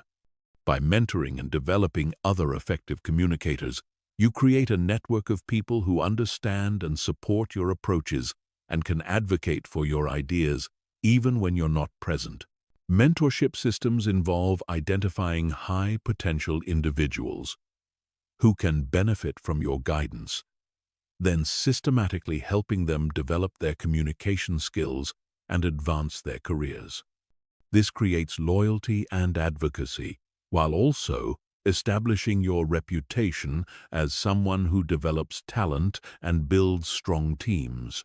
Succession planning means preparing others to carry forward your ideas and approaches, even if you move to different roles or organizations. This might involve training team members, documenting your methods, creating process improvements, or developing organizational capabilities that outlast your direct involvement. The seventh element is legacy building and institutional influence. The highest level of communication influence involves creating changes in how organizations or industries think and operate. This requires developing approaches that become embedded in systems, processes, and cultures rather than just influencing individual decisions or relationships. Legacy building involves identifying opportunities to improve how communication happens within your organization or industry, then developing and implementing systematic improvements that benefit multiple people over extended periods. This might include training programs, communication standards, process improvements, or cultural changes that enhance effectiveness. Institutional influence means becoming someone whose ideas and approaches shape how others think about communication, leadership, or problem-solving. This level of influence requires consistent excellence over extended periods, but creates impact that continues long after individual interactions or relationships. Building communication systems that create lasting influence transforms you from someone who has occasional communication successes to someone who systematically expands their impact and reputation over time. These systems ensure that your influence grows consistently rather than fluctuating randomly based on individual interactions or circumstances. Chapter 11. The Charisma Formula: Manufacturing Magnetic Presence. On command. Charisma is not a mysterious quality that some people are born with and others lack forever. It's a specific combination of behaviors, attitudes, and communication patterns that can be learned, developed, and deployed strategically. The most charismatic people you know became that way through understanding and practicing specific techniques, not through genetic luck or natural talent. The foundation of charisma is making other people feel important, valued, and understood when they interact with you. Charismatic people have mastered the art of focusing their attention and energy on others in ways that create powerful, positive emotions. This isn't manipulation or fake interest, it's genuine engagement combined with specific skills that amplify the impact of that engagement. Most people think charisma is about being entertaining, charming, or the center of attention, but real charisma is about making others feel like they're the center of attention when you're with them. Charismatic people have the rare ability to make each person they interact with feel like the most important person in the room at that moment. The first element of the charisma formula is presence intensity. This means giving your complete, undivided attention to whoever you're communicating with, regardless of distractions, competing priorities, or other interesting people nearby. Most people give partial attention while thinking about other things, checking devices, or scanning the room for more important conversations. Presence intensity requires mental discipline to focus completely on the current interaction. You're not thinking about your next meeting, your phone notifications, or other people you want to talk to. Your entire mental and emotional energy is directed toward understanding and engaging with the person in front of you. This level of attention is rare in modern society where everyone is constantly distracted and multitasking. When someone experiences your complete focused attention, it creates a powerful, positive emotion that they associate with you. They feel heard, understood, and valued in ways that most interactions don't provide. The second element is emotional attunement. Charismatic people are masters at reading and responding to other people's emotional states. They can sense when someone is excited, nervous, proud, frustrated, or uncertain, and they adjust their communication style to match and support those emotions appropriately. Emotional attunement involves paying attention to subtle cues like tone of voice, body language, energy level, and word choice that reveal how someone is feeling beyond what they're explicitly saying. You're reading between the lines to understand their emotional experience, not just their factual communication. Once you understand someone's emotional state, you can respond in ways that validate and support their feelings. If they're excited about something, you match their enthusiasm. If they're worried about a challenge, you acknowledge their concern and offer appropriate support. If they're proud of an achievement, you celebrate with them genuinely. The third element is curiosity amplification. Charismatic people ask better questions and show genuine interest in learning about others. They're not just waiting for their turn to talk or looking for opportunities to share their own stories. They're authentically curious about other people's experiences, perspectives, and insights. Curiosity amplification means asking follow-up questions that show you're really listening and want to understand more deeply. Instead of surface-level small talk, you probe into what makes people passionate, what challenges they're facing, what they're learning, and what they're excited about. These deeper questions create more meaningful connections.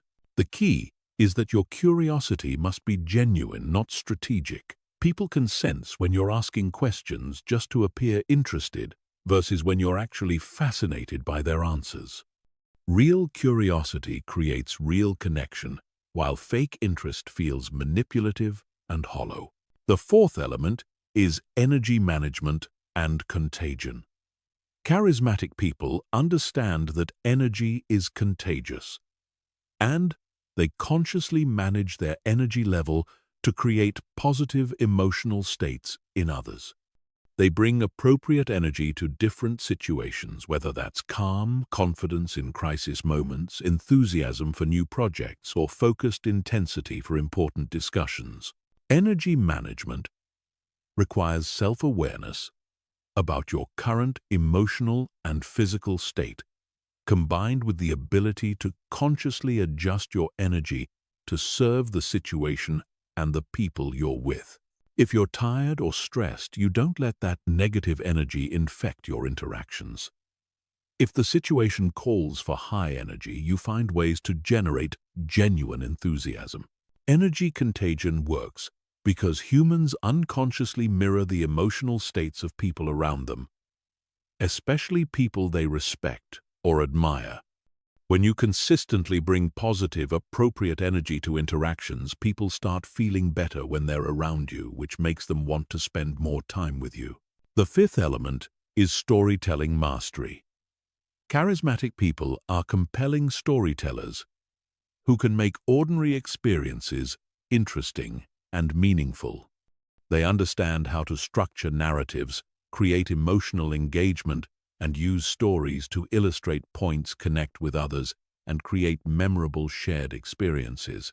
Effective storytelling involves selecting relevant details that create vivid mental pictures, using appropriate pacing to build tension and interest, including emotional content that helps listeners connect with the experience, and ending easing with insights or lessons that add value beyond entertainment. Charismatic storytelling isn't about having the most interesting life or most dramatic experiences. It's about finding the universal human elements in ordinary situations and presenting them in ways that help others see new perspectives or feel understood in their own similar experiences. The sixth element is vulnerability calibration. Charismatic people share appropriate personal information that helps others feel connected to them without oversharing or making others uncomfortable. They understand the difference between strategic vulnerability that builds connection and emotional dumping that creates awkwardness. Strategic vulnerability means sharing challenges, struggles, or uncertainties that others can relate to while maintaining your overall competence and strength. You might share a professional challenge you're navigating, a skill you're working to develop, or a lesson you learned from a mistake. The key is that your vulnerability should serve the relationship and the conversation, not just your need for attention or emotional support. You're sharing personal information to help others feel less alone in their own challenges, or to demonstrate that growth and learning are ongoing processes for everyone. The seventh element is positive assumption and benefit of the doubt. Charismatic people consistently assume positive intentions and give others the benefit of the doubt rather than being suspicious, cynical, or quick to judge. This creates psychological safety that allows others to be more open, authentic, and creative in their interactions. Positive assumption means interpreting ambiguous behavior in the most charitable way possible, giving people credit for good intentions, even when their actions don't work out perfectly, and focusing on people's strengths, potential rather than their weaknesses and limitations. This doesn't mean being naive or ignoring red flags when they appear. It means starting from a position of trust and respect, rather than requiring people to prove themselves worthy of positive treatment. This approach brings out the best in others because people tend to live up to the expectations others have of them. The eighth element is celebration and recognition. Charismatic people are generous with praise, recognition, and celebration of others' achievements. They notice when people do good work, overcome challenges, or demonstrate positive qualities, and they express genuine appreciation for those accomplishments. Effective recognition is specific timely, and focused on the impact or quality of what someone did rather than generic praise. Instead of saying "good job," you explain specifically what was valuable about their contribution and why it mattered. This shows that you were paying attention and genuinely value their efforts. Charismatic people also celebrate others' successes without feeling competitive or diminished. They understand that recognizing others' achievements doesn't reduce their own value, and that generous recognition actually increases their own influence and likability. The charisma formula works because it addresses fundamental human needs for attention, understanding, recognition, and connection. When you consistently make others feel valued and important through your communication style, you become someone people want to be around, work with, and support. This creates opportunities, influence, and relationships that compound over time into genuine personal and professional power. Chapter 12. Difficult Conversations: How to Navigate Conflict Without Losing Respect. Most people avoid difficult conversations until problems become crises, or they approach them so poorly that they damage relationships and make situations worse. The ability to navigate challenging discussions skillfully is one of the most valuable communication competencies you can develop, because it transforms potential relationship damage into relationship strengthening and turns conflicts into collaborations. Difficult conversations are not inherently bad or destructive. They become destructive when they're handled poorly. When approached with the right mindset, preparation, and techniques, challenging discussions can actually build trust, deepen relationships, and create better outcomes for everyone involved. The key is learning to have these conversations in ways that preserve dignity, maintain respect, and focus on solutions rather than blame. The foundation of effective, difficult conversations is shifting from adversarial thinking to collaborative problem-solving. Most people approach conflict as a battle where someone wins and someone loses. But this mindset guarantees relationship damage, regardless of the immediate outcome. Collaborative thinking focuses on understanding different perspectives and finding solutions that address everyone's legitimate needs. The first principle of difficult conversation mastery is preparation and emotional regulation. Before engaging in any challenging discussion, you need to clarify your objectives, manage your emotional state, and develop a strategy for keeping the conversation productive. Most difficult conversations fail because people enter them emotionally reactive and without clear goals. Preparation involves identifying what outcome you actually want from the conversation, not just what you want to say or prove. Are you trying to solve a specific problem, change someone's behavior, clarify expectations, repair a relationship, or prevent future issues? Having clear objectives helps you stay focused on productive outcomes rather than getting sidetracked by emotions or blame.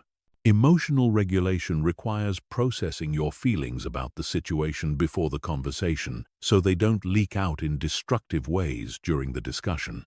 If you're angry, hurt, frustrated, or disappointed, you need to acknowledge those emotions and develop strategies for managing them during the conversation. The second principle is opening with intention and respect. How you start a difficult conversation largely determines how it will unfold. Aggressive, accusatory, or emotional openings immediately trigger defensiveness and conflict escalation. Respectful, intentional openings create space for productive dialogue, even about challenging topics. Effective openings acknowledge the difficulty of the conversation, express your positive intentions, and invite collaboration. You might say something like, "I'd like to discuss something that's been concerning me, and I hope we can work together to find a good solution." Or, "I value our relationship and want to address an issue that's been affecting our work together." The key is demonstrating that you see the other person as a collaborator in solving a problem rather than as an opponent to defeat. This framing encourages cooperation rather than defensiveness and sets the stage for productive problem solving. The third principle is facts versus interpretations. Separation. Most difficult conversations get derailed because people present their interpretations, opinions, or assumptions as if they were facts. This creates unnecessary argument about subjective perspectives rather than focusing on objective information and workable solutions. Facts are observable, verifiable information that both parties can agree on. Interpretations are your opinions, assumptions, or conclusions about what those facts mean. Separating these elements allows you to discuss objective information without immediately triggering disagreement about subjective interpretations. For example, saying you don't respect deadlines is an interpretation that will likely trigger defensiveness. Saying the project was submitted 2 days after the agreed deadline is a fact that can be discussed objectively. Once you establish the facts, you can explore different interpretations and solutions without getting stuck in argument about subjective perspectives. The fourth principle is listening for understanding, not rebuttal. Most people listen to difficult conversations primarily to find flaws in the other person's reasoning or opportunities to present their counter-arguments. This defensive listening prevents real understanding and escalates conflict because people feel unheard and dismissed. Listening for understanding means genuinely trying to comprehend the other person's perspective, concerns, and needs, even when you disagree with their conclusions or approaches. You're seeking to understand their reasoning, their constraints, and their desired outcomes before focusing on your own position. This type of listening often reveals information that changes your understanding of the situation and opens up solution possibilities that weren't apparent when you were focused only on defending your own perspective.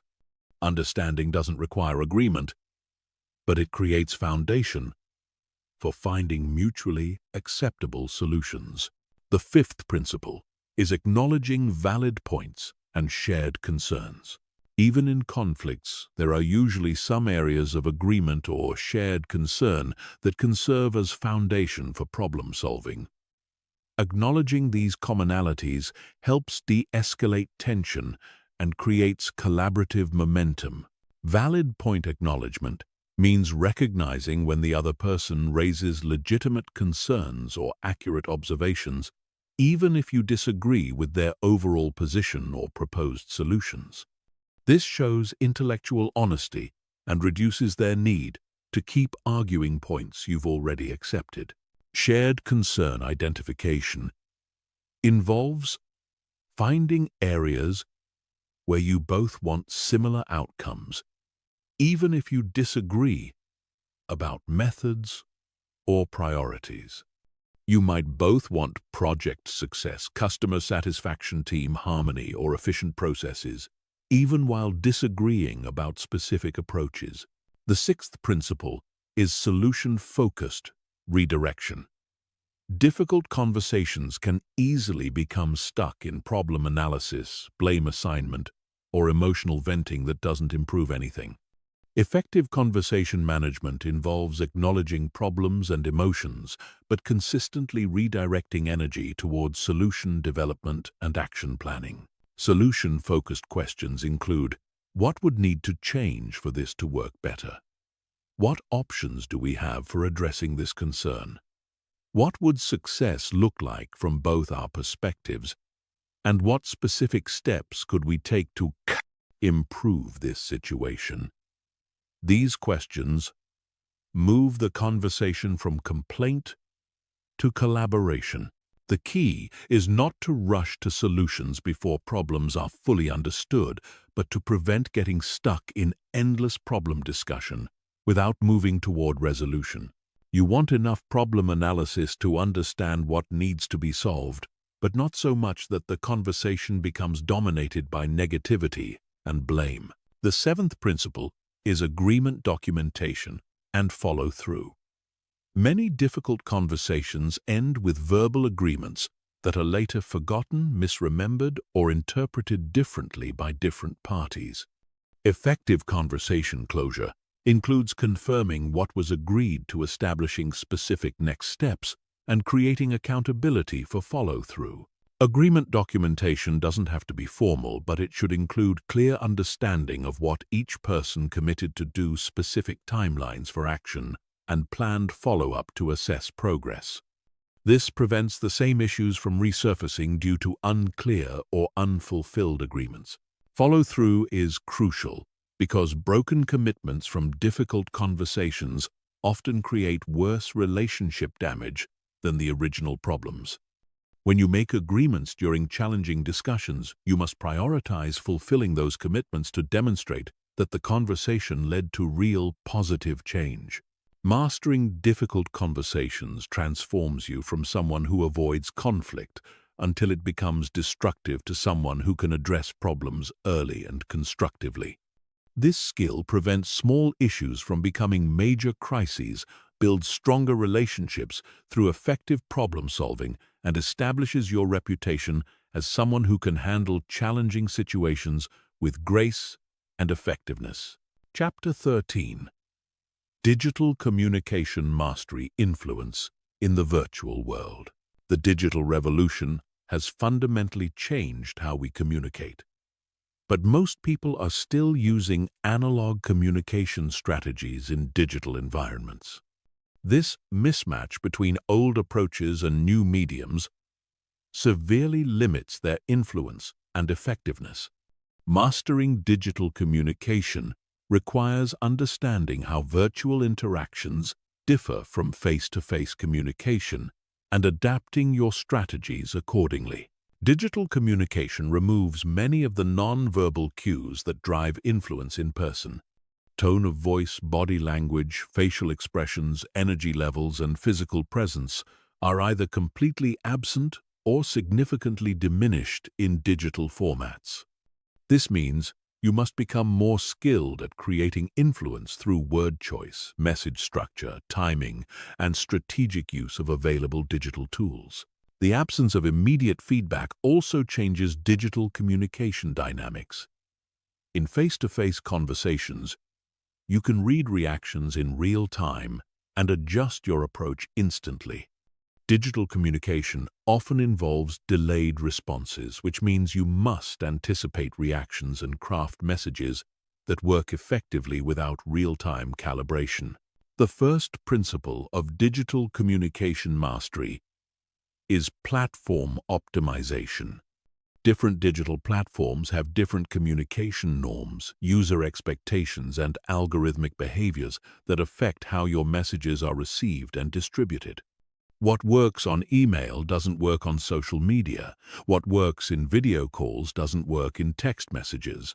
And what works in formal digital presentations doesn't work in casual online interactions. Platform optimization requires understanding the specific characteristics of each digital environment and adapting your communication style to match user expectations while still maintaining your authentic voice and achieving your influence objectives. This isn't about becoming a different person on different platforms. It's about emphasizing different aspects of your communication style to match platform norms. Email communication requires clear subject lines, structured content that's easy to scan, specific action requests with deadlines, and appropriate formality levels based on your relationship with recipients. Social media communication requires more casual tone, visual elements that support your message, strategic use of hashtags, and timing that aligns with when your audience is most active. The second principle is attention capture and retention.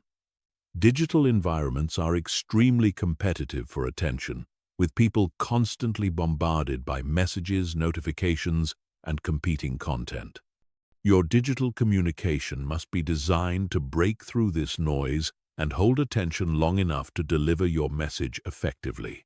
Attention capture starts with compelling openings that immediately signal value, relevance, or urgency. This might include intriguing questions, surprising statistics, relevant stories, or clear statements of benefit. You have seconds to convince someone that your message is worth their time and attention. Attention retention requires strategic formatting that makes your content easy to consume even when people are distracted or multitasking. This includes short paragraphs, bullet points, bold text to highlight key points, strategic white space, and logical flow that allows people to follow your reasoning even when skimming. The third principle is emotional connection without physical presence. Creating emotional engagement through digital communication requires more intentional effort because you can't rely on physical charisma, vocal tone, or personal presence to create connection. You must generate emotional engagement primarily through your content strategy and word choice.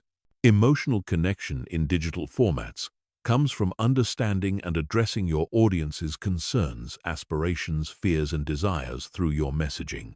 You need to demonstrate that you understand their situation and genuinely care about helping them achieve their goals or solve their problems. Personal storytelling becomes even more important in digital communication because stories create emotional engagement and help people feel connected to you as a person rather than just a source of information. Strategic vulnerability and authentic sharing help humanize your digital presence and create the personal connection that builds influence. The fourth principle is credibility establishment and social proof integration. Digital environments make it easy for people to research your background, verify your claims, and check your reputation before deciding whether to trust your communication. This makes credibility establishment crucial for digital influence. Digital credibility comes from consistent, high-quality content that demonstrates expertise, professional presentation, that reflects attention to detail, social proof through testimonials, recommendations, and engagement metrics, and transparent, authentic communication that builds trust over time. You can integrate social proof into digital communication through strategic sharing of testimonials, case studies, achievement metrics, and endorsements from credible sources. But this social proof must feel natural and relevant rather than forced or boastful. The fifth principle is strategic timing and frequency optimization. Digital communication timing affects whether your messages are seen, read, and acted upon. Different audiences have different online behavior patterns, and different platforms have optimal posting times that affect message, visibility, and engagement. Timing optimization requires understanding when your specific audience is most likely to be online and receptive to your type of message. This varies by industry role, time zone, and platform, but data analysis can reveal patterns that improve your communication effectiveness. Frequency optimization involves finding the right balance between staying visible and relevant without becoming annoying or overwhelming. Too little communication and people forget about you too much, and they start ignoring or unsubscribing from your messages. The sixth principle is multimedia integration and visual communication. Digital platforms increasingly favor visual content over text-only communication. This means developing skills in creating and using images, videos, graphics, and other visual elements that support and enhance your written communication. Visual communication doesn't require professional design skills, but it does require understanding how to use visual elements strategically to support your message objectives.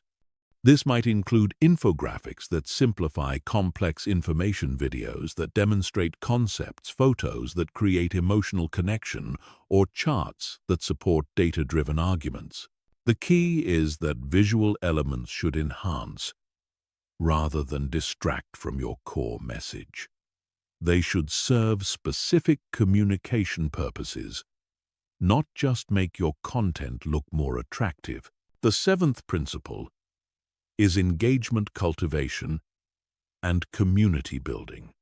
Digital communication is increasingly interactive, with audiences expecting opportunities to respond, comment, and engage, rather than just passively consuming content. Building digital influence requires creating opportunities for meaningful engagement that builds relationships over time. Engagement cultivation involves asking questions that encourage responses, sharing content that invites discussion, responding thoughtfully to comments and messages, and creating opportunities for your audience to contribute value rather than just receiving it from you. Community building takes engagement further by creating ongoing relationships between audience members, not just between you and individual followers. This might involve facilitating introductions, encouraging collaboration among your network, or creating forums where people with shared interests can connect and support each other. Digital communication mastery transforms your online presence from a static information source to a dynamic influence platform that builds relationships, creates opportunities, and establishes your expertise across multiple digital environments. This expanded digital influence increasingly translates into real-world opportunities and offline relationship building as digital and physical communication become more integrated. Chapter 14. The Mastery Mindset. Becoming a lifelong student of human psychology. Communication mastery is not a destination you reach and then maintain effortlessly. It's an ongoing journey of learning, observation, practice, and refinement. The most powerful communicators never stop studying human psychology, observing social dynamics, and experimenting with new approaches because they understand that both communication contexts and human behavior are constantly evolving. The mastery mindset separates people who plateau at basic competence from those who continue developing extraordinary influence throughout their careers. This mindset involves treating every interaction as a learning opportunity, approaching communication challenges with curiosity rather than frustration, and systematically studying what works and what doesn't in your specific contexts and relationships. Most people think communication improvement happens through formal training courses or workshops, but real mastery comes from developing sophisticated observation skills and consistently analyzing your communication experiences. You become your own communication laboratory, constantly testing hypotheses and refining your approaches based on real-world feedback. The first element of the mastery mindset is pattern recognition development. Human behavior follows predictable patterns, and master communicators become expert at recognizing these patterns quickly and adapting their approach accordingly. This pattern recognition allows them to read situations, accurately predict likely responses, and choose communication strategies that are most likely to achieve their objectives. Pattern recognition requires systematic observation of communication dynamics across multiple contexts, relationships, and situations. You start noticing how different personality types respond to different communication approaches, how cultural backgrounds affect communication preferences, how stress levels change people's receptivity to different messages, and how power dynamics influence conversation flow. You develop pattern recognition by paying attention to multiple data points simultaneously. You observe verbal responses, but also body language, energy changes, engagement levels, and follow-up behaviors. You notice not just what people say, but how they say it when they choose to speak, and how their communication changes under different circumstances. The second element is feedback seeking and integration.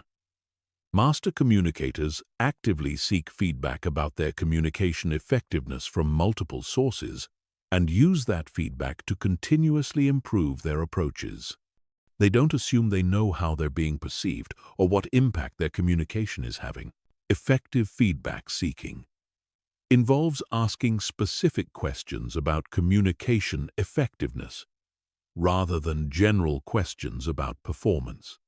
You might ask how clear your explanation was, whether your presentation style matched the audience's preferences, what questions weren't addressed, or how your communication could be more helpful next time. You also develop skills in reading nonverbal feedback during conversations and adjusting your approach in real time based on subtle cues about engagement, confusion, resistance, or enthusiasm. This dynamic adjustment capability separates good communicators from great ones. The third element is experimentation and calculated risk-taking. Communication mastery requires trying new approaches, testing different strategies, and occasionally failing in order to discover what's possible beyond your current comfort zone. Safe, predictable communication leads to safe, predictable results, while breakthrough influence requires strategic experimentation.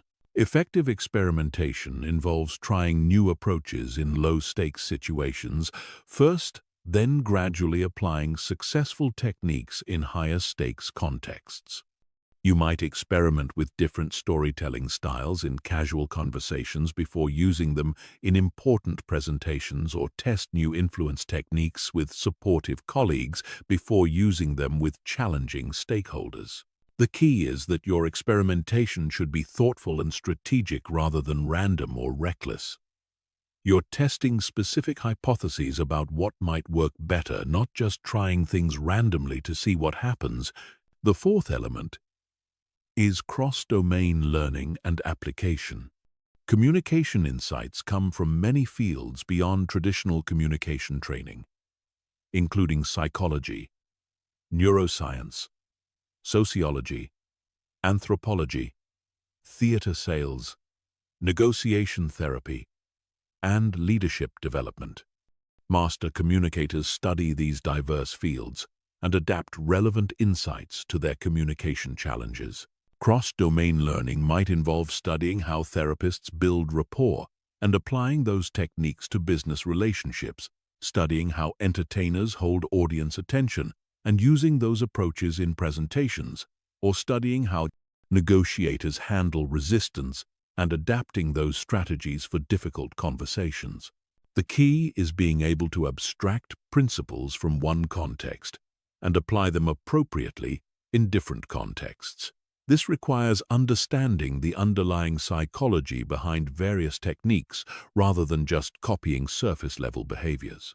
The fifth element is systematic skill development and deliberate practice. Communication mastery requires moving beyond casual practice to deliberate practice that focuses on specific weaknesses and pushes your abilities beyond their current limits. This type of practice is more challenging than comfortable repetition, but creates much faster improvement. Deliberate practice involves identifying specific aspects of communication that need improvement, setting up practice scenarios that challenge those specific skills, getting feedback on your performance, and making adjustments based on that feedback. This might involve recording yourself presenting and analyzing your performance, practicing difficult conversations with trusted colleagues, or seeking out challenging communication situations that stretch your abilities. You also develop supporting skills that enhance your communication effectiveness, such as emotional regulation skills that help you stay calm under pressure, analytical skills that help you understand complex situations, or creative skills that help you find new ways to explain difficult concepts. The sixth element is mental model development and framework creation. Master communicators develop sophisticated mental models for understanding communication dynamics and create personal frameworks for approaching different types of communication challenges. These models and frameworks help them process complex situations quickly and choose effective strategies efficiently. Mental models might include frameworks for reading group dynamics during meetings, systems for preparing for different types of presentations, or decision trees for handling various types of conflict. These tools help you move from intuitive communication to strategic communication based on proven principles and reliable processes. You develop these models by studying successful communication examples, analyzing your own successes and failures, and creating systematic approaches for handling recurring communication challenges. Over time, these frameworks become automatic and allow you to handle complex communication situations with greater confidence and effectiveness. The seventh element is teaching and knowledge transfer. One of the most effective ways to deepen your communication mastery is teaching others what you've learned. Teaching forces you to organize your knowledge more clearly, identify gaps in your understanding, and develop better explanations for complex concepts. Teaching opportunities might include formal training sessions, informal mentoring, peer coaching, or simply helping colleagues improve their communication skills. These experiences help you understand communication principles more deeply, while also building your reputation as someone with valuable expertise to share. Knowledge transfer also involves documenting your learning and creating systems that allow others to benefit from your communication insights. This might include writing about communication principles, creating training materials, or developing processes that help your team or organization communicate more effectively. The mastery mindset transforms communication from a basic skill you use occasionally to a sophisticated expertise that you develop continuously throughout your career. This commitment to ongoing learning and improvement creates compounding returns where your communication effectiveness increases dramatically over time rather than plateauing at basic competence. Chapter 15. Your Communication Revolution: Implementing Everything and Dominating Every Room. Everything you've learned in this audiobook becomes worthless unless you implement it systematically and consistently. Most people consume communication training and then go back to their old habits within weeks because they don't have a clear plan for turning knowledge into automatic behavior. This final chapter gives you a systematic approach for implementing these principles and transforming yourself into someone who dominates every communication situation. The implementation process requires more than just trying to remember techniques during conversations. Real transformation happens when these principles become so deeply ingrained that you use them automatically without conscious effort. This level of integration requires systematic practice, structured feedback, and consistent refinement over months, not days or weeks. Your communication revolution starts with honest assessment of your current abilities and clear vision of where you want to be. Most people overestimate their communication skills and underestimate the effort required for real improvement. This gap between perception and reality prevents them from taking the systematic approach necessary for dramatic improvement. The first step is comprehensive skill assessment across all the areas covered in this audiobook. Rate yourself honestly on first impression, creation, authority, projection, persuasion abilities, crisis communication skills, charisma development, and relationship-building capabilities. Identify your strongest areas and your biggest weaknesses so you can prioritize your improvement efforts strategically. This assessment should include feedback from trusted colleagues, friends, and family members who have observed your communication in different contexts. Their perspectives often reveal blind spots that you can't see yourself and help you understand how others actually perceive your communication style and effectiveness. The second step is implementation, prioritization, and sequencing. You can't improve everything simultaneously, so you need to identify which improvements will create the biggest impact on your specific goals and circumstances. Consider your career objectives, relationship needs, and immediate challenges when deciding which communication skills to develop first. Start with foundational skills that support everything else before moving to advanced techniques. Emotional regulation and basic confidence are prerequisites for effective influence and persuasion. Clear thinking and message organization support both formal presentations and casual conversations.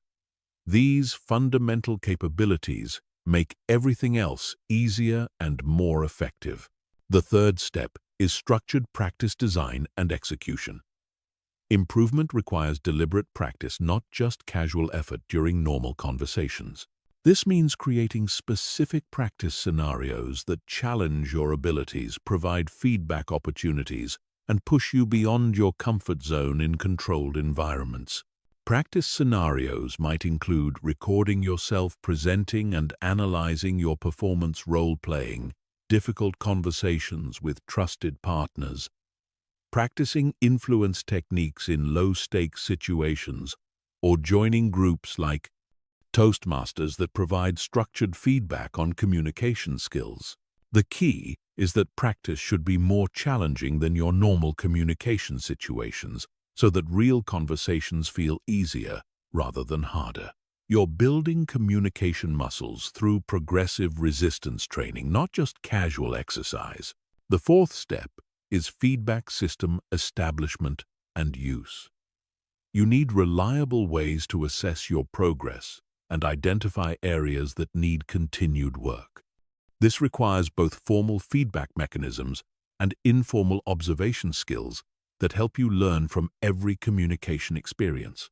Formal feedback might include regular check-ins with mentors or coaches, structured assessment from colleagues or supervisors, participation in communication training programs, or video recording, and analysis of important presentations or meetings. Informal feedback comes from developing sensitivity to how people respond to your communication. You learn to read engagement levels, notice when people seem confused or resistant, and observe whether your communication achieves the outcomes you intended. This real-time feedback helps you adjust your approach continuously. The fifth step is habit formation and automatic behavior development.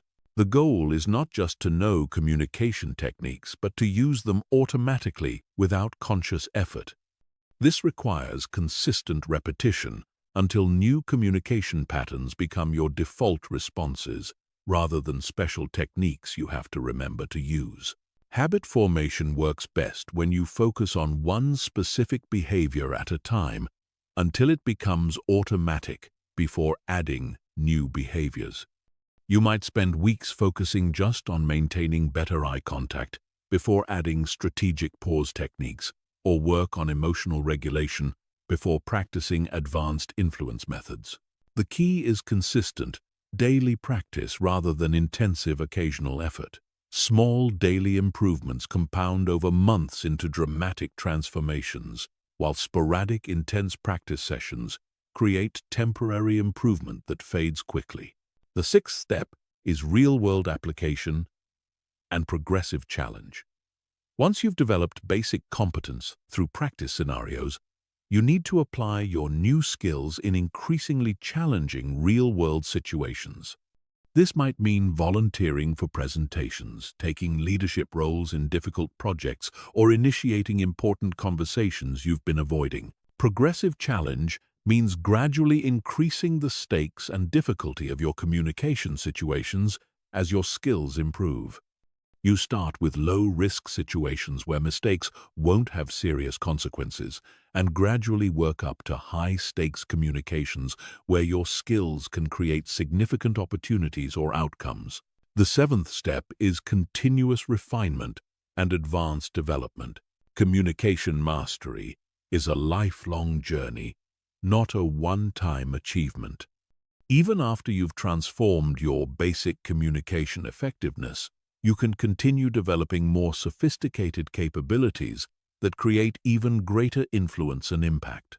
Advanced development might include studying specialized influence techniques, developing expertise in specific communication contexts like negotiations or crisis management, or building thought leadership platforms that establish your reputation as a communication expert. The eighth step is teaching and knowledge sharing. One of the most powerful ways to solidify your communication mastery is helping others develop their skills. Teaching forces you to understand principles more deeply, provides additional practice opportunities, and builds your reputation as someone with valuable expertise. Teaching opportunities exist everywhere, from informal mentoring of colleagues to formal training responsibilities. Every time you help someone else communicate more effectively, you reinforce your own learning while building relationships and establishing your expertise. Your communication revolution culminates when these skills become so natural and automatic that you don't think about them consciously during conversations. You simply communicate powerfully, effectively, and influentially because that's who you've become, not because you're trying to use specific techniques. This transformation takes time, effort, and consistent practice, but the results are extraordinary. You become someone who commands respect, influences decisions, builds strong relationships, and achieves goals through the power of strategic communication. Every conversation becomes an opportunity to demonstrate your capabilities, create value, and build the relationships and reputation that support your long-term success. The techniques in this audiobook have the power to transform not just how you communicate, but how others perceive you, what opportunities come your way, and what you're able to achieve throughout your career and life. But only if you implement them systematically, consistently, and with the commitment to continuous improvement that separates masters from amateurs. Your communication revolution starts now with your very next conversation. The only question is whether you'll commit to the process that creates extraordinary results or settle for the modest improvements that come from casual effort. The choice is yours, and it will determine whether you join the ranks of truly powerful communicators or remain among the masses who struggle to be heard, respected, and influential.